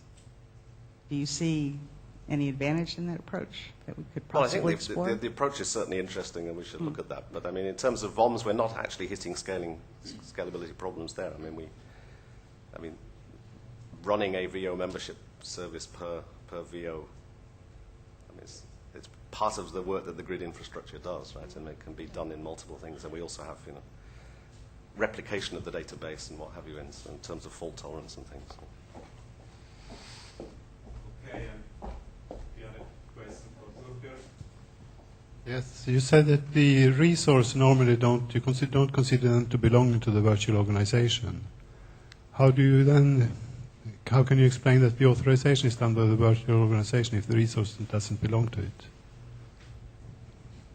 So, did I understand your question right? How can we actually do the authorization of the service? If the resource doesn't belong to the virtual organization, it could potentially belong to several virtual organizations. And how can you do the authorization then in the virtual organization? If we move towards mutual authorization, as I said, there was a requirement for it, then we would have to find some way of them registering their services within the VO.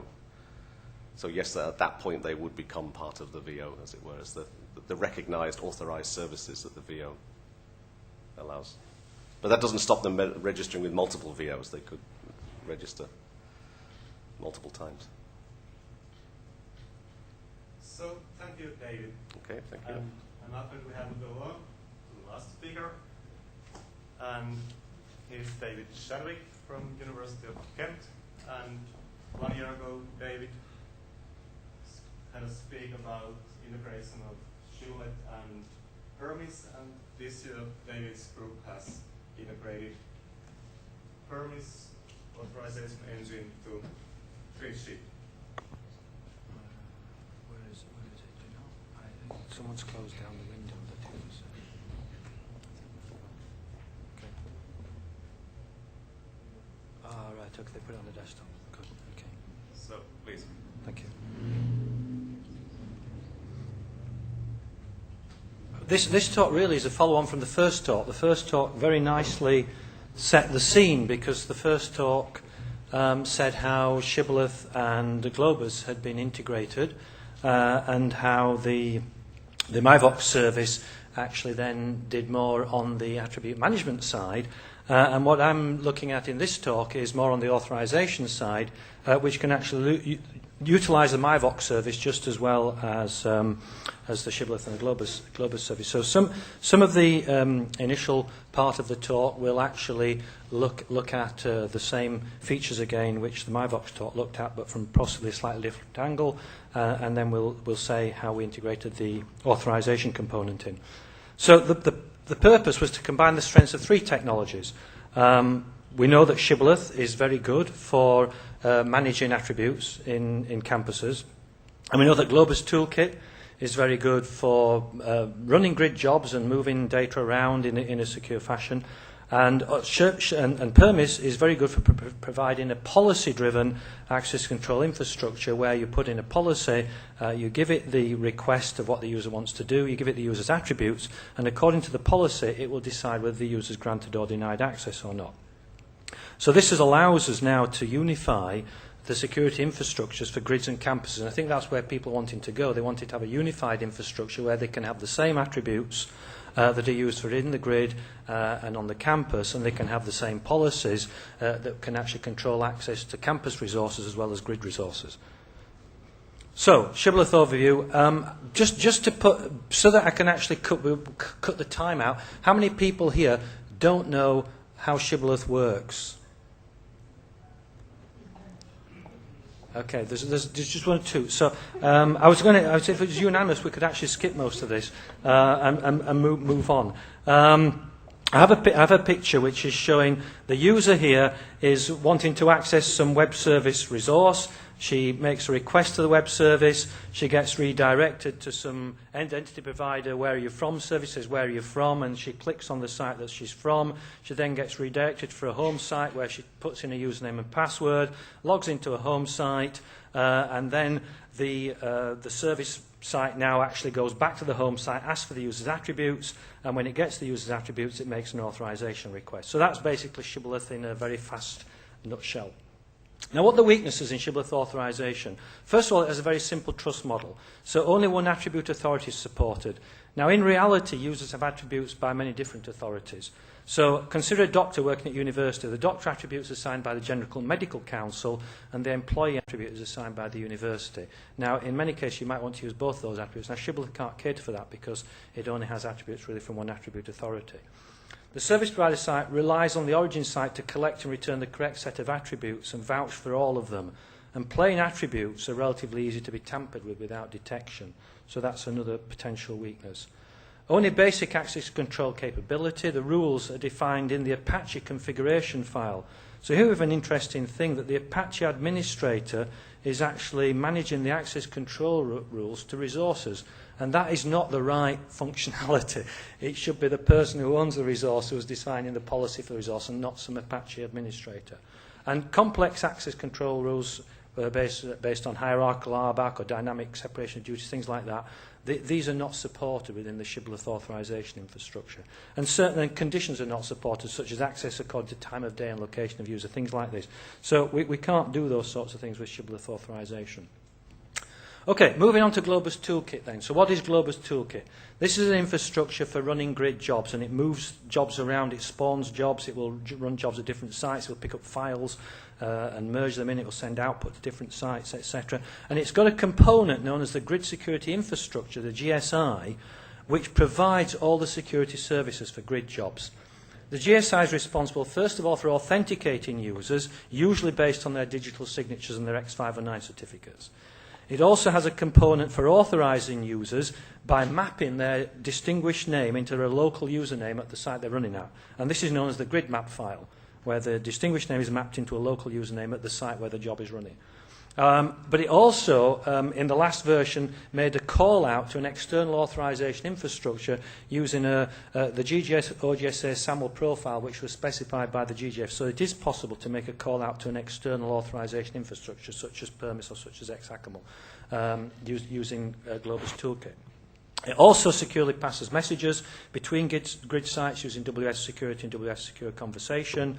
And it will also authorize a user's job at remote sites via the process of delegation using what's called X509 proxy certificates, whereby a job that's spawned creates a new key pair. The new key is digitally signed as a certificate by the user, and then it runs to the next site. And if it spawns a job to another site, a new key pair again is generated, and the grid job will sign the certificate of the spawn site. So we're delegating authority from one site to another, which is a very useful feature. Now, the latest authorization infrastructure that's been built into GT4 is capable of calling multiple policy decision points. PDPs are the things that make the authorization decisions. PDP is an abbreviation for policy decision point. And it's capable of calling multiple ones. Now, the default one is the grid map file. So by default, if you get your GT4 software, by default it will use the grid map file to make the authorization decisions. But you can also configure it to make this optional SAML call out using the GGF profile to an external policy decision point. Now, what they've done recently under the GridShip the GridShip project is they've added the new concept of a policy information point, which will make attribute requests to go and pull attributes in. Now, as David just said, VOMS uses the push model, and in VOMS the attributes, I haven't got a pen to show you, but the attributes, I don't seem to have a mouse pointer either on this. Oh yes, I do, here. With VOMS, the attributes come across here and then go down into the PDP. So this new feature that was added in the GridShip project is for Globus Toolkit itself to make call-outs to external policy information points to pull in attributes to make decisions on behalf of the user for authorization. Okay, now what's the weaknesses in GT4 authorization? Well, if it's based on the grid map file, it's just simply too coarse-grained. and it lacks most of the features of authorization infrastructures. So it's not really, it's a basic mechanism, but it's not a sophisticated mechanism. If we use the OGSA SAML call-out, which is the latest feature to be added, experience has been, of using this has found that it is also limited, and it's due to the SAML protocol. The SAML protocol can't support obligations. Now, obligations are the feature whereby a user asks to perform a particular grid job, and the authorization infrastructure will say, yes, you are granted to do this, but there's an obligation that something must happen. And that obligation might be that there's a record put in an audit log, or an obligation might be that the security administrator is informed that you are actually wanting to access a high security file. So the obligation can be anything that the owner of the resource wants to place on someone who's been granted access. And that feature is not in the SAML call-out because the SAML protocol doesn't carry it. There's also no support for action parameters, so you cannot perform decisions based on parameters of the user's grid job because the SAML protocol doesn't carry action parameters. So, for example, you can't say, I'll have a policy to say someone is authorized to request up to 20 gigabytes of memory, but if they request more than that, then they'll be denied access.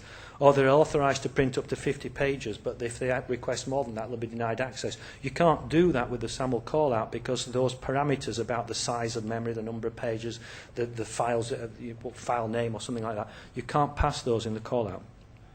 So there's limitations there. And the other thing is that users' attributes are typically managed separately to shibboleth attributes. So there's a large management overhead that the grid has to manage attributes separately to shibboleth. Now David said that the people who are using VOMs don't particularly find that as a particularly large overhead, given the fact that running grids are a large overhead. I think if you reduce the overall overhead of running grid jobs, then that might become a sizable overhead. But because the overhead everything else is quite big, then they see, okay, this is only an extra 20% or 30% or whatever. But we really want to try and reduce the management overhead as much as possible. So the GridShip project, proposed by the Universities of Illinois, Chicago and Argonne National Laboratory, was there to rectify the latter problem, to leverage the management of attributes on campuses to actually be used for authorization of grid jobs. And work's ongoing in the Global Grid Forum to rectify the former problems of the SAML protocol by basing a more advanced protocol on XACML. And we've got the first draft of that now published within the GGF.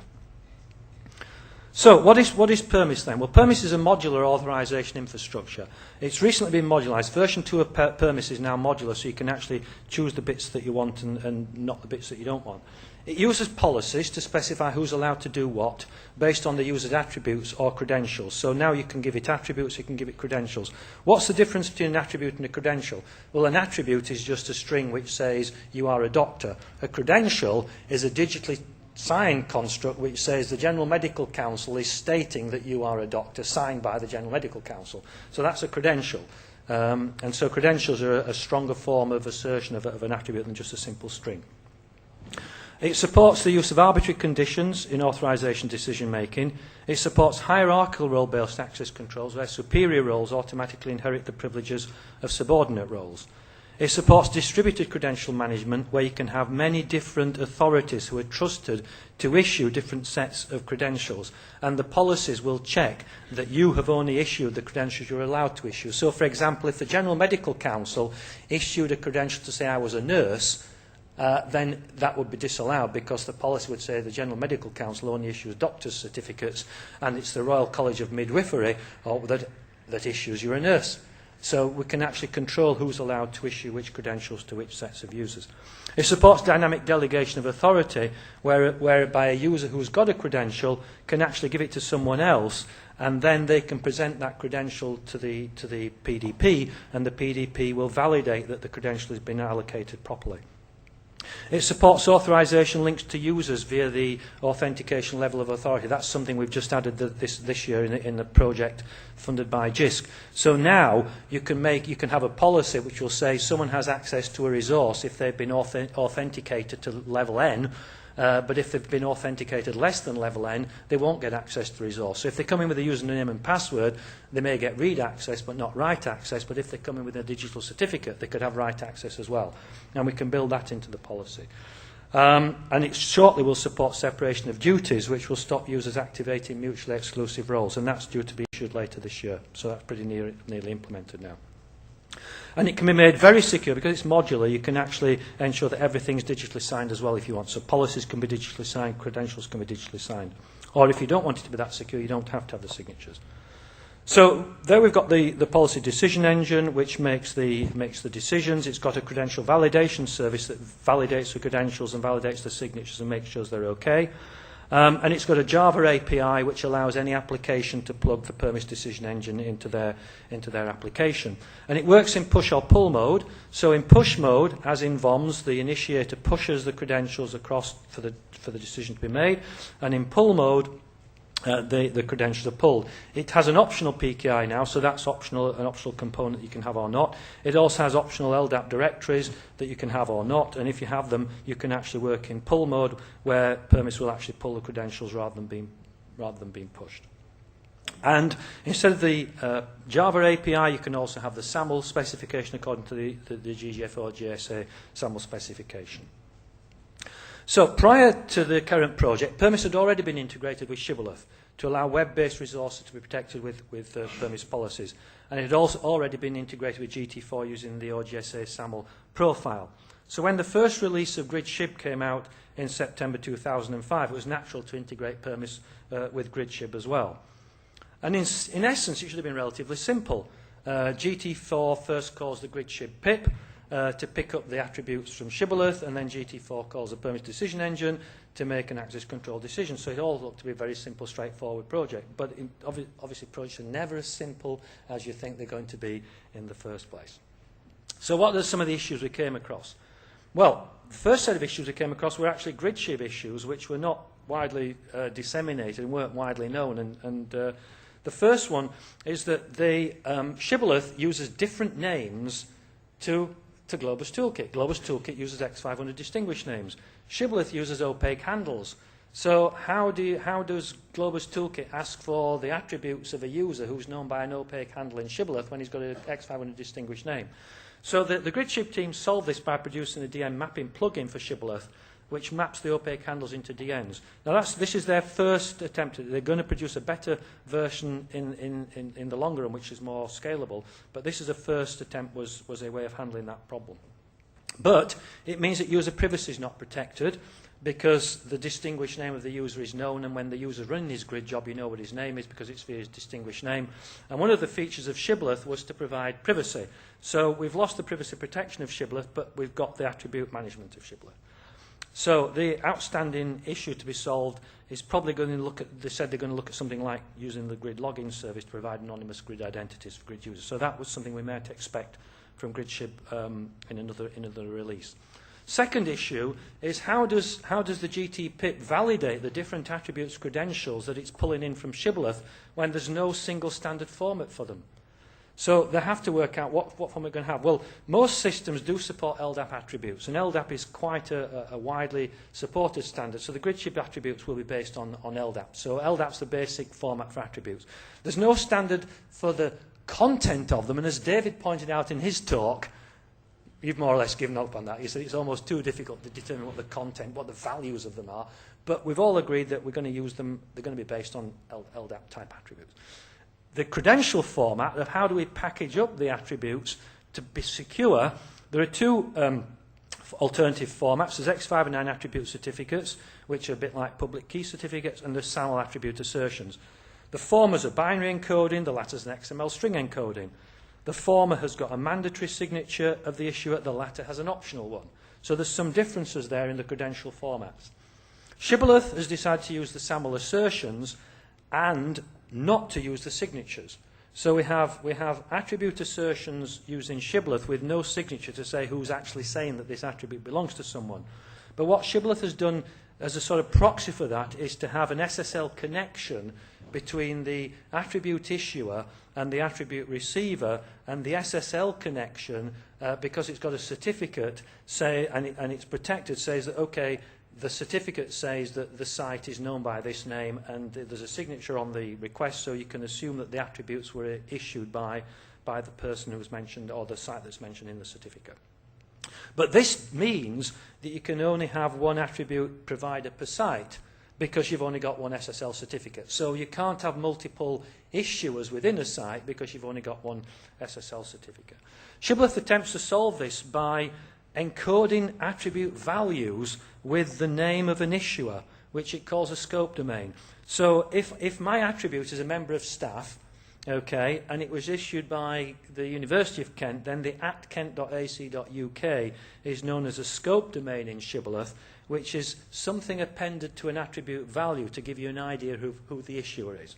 Okay, now that's a sort of kludge, if you like. It doesn't really say who issued it, it's just putting it into the attribute value and then you assume it's truthful. GT4 validates the SSL connection but not the scope domain, so there isn't any genuine knowledge that who's actually issued it. If the scope domain is missing, the GT4 pip inserts one from a configuration file. But it can only support one fixed Shibboleth scope domain per grid application. So if you're running a grid application using GridShib, every attribute has to be issued by the same scope domain. And that's a particular limitation there. So the GridShib permis integration then, what we did was we said what we were going to do is use the GridShib pip to pull the attributes and then use the permis PDP to actually authorize the user based on those attributes as the PDP. Now, Permis has actually already got a credential validation service built into it. So that credential validation service, in a way, is a little bit redundant because GT4 pip already puts in that it's got this site attribute in there.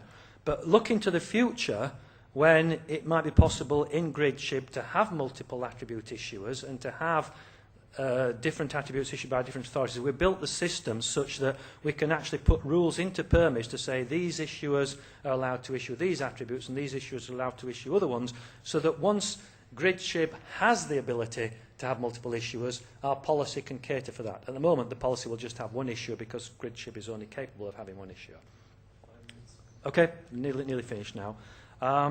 Okay, so by integrating, well, last slide more or less. So conclusion, by integrating GT4, Shibboleth IDPs and permis, we can leverage the Shibboleth attribute management infrastructure and the permis policy-based fine-grained access control infrastructure to give us much more sophisticated authorization decision-making. But there's still some outstanding issues to address. So we have the first system working. We need to improve the scalability of the current GridShib implementation due to the manual nature of the DN handling and the configuration limitations of the single IDP and the GridShib pip. So these are some things that we've been discussing with the Globus team of how to improve.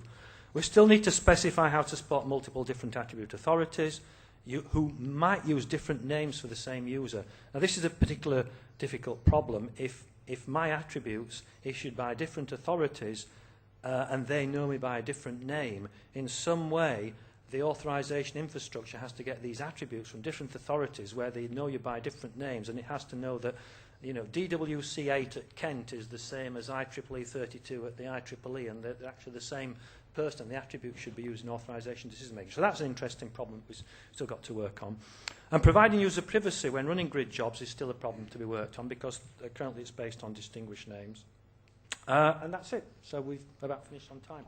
Okay, questions?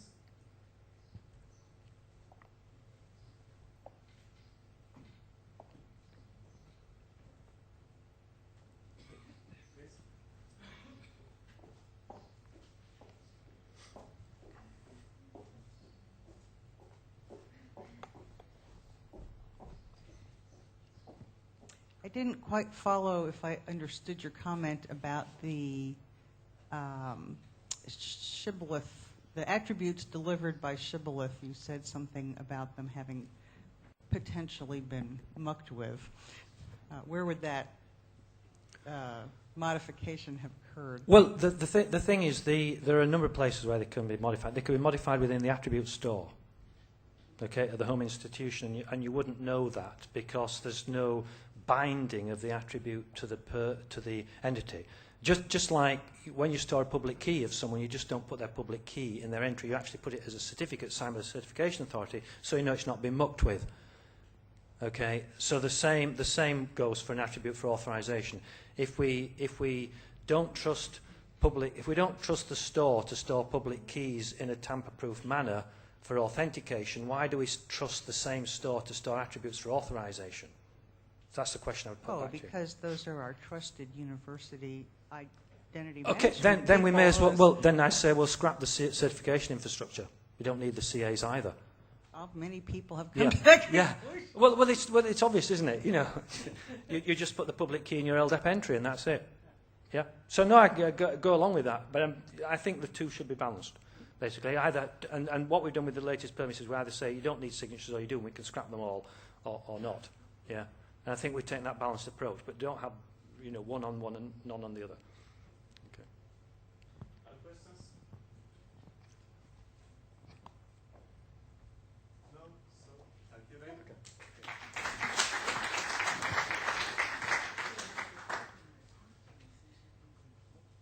So it's time to close this day, and thank you for everyone for participating in this session, and see you tomorrow again. Thank you.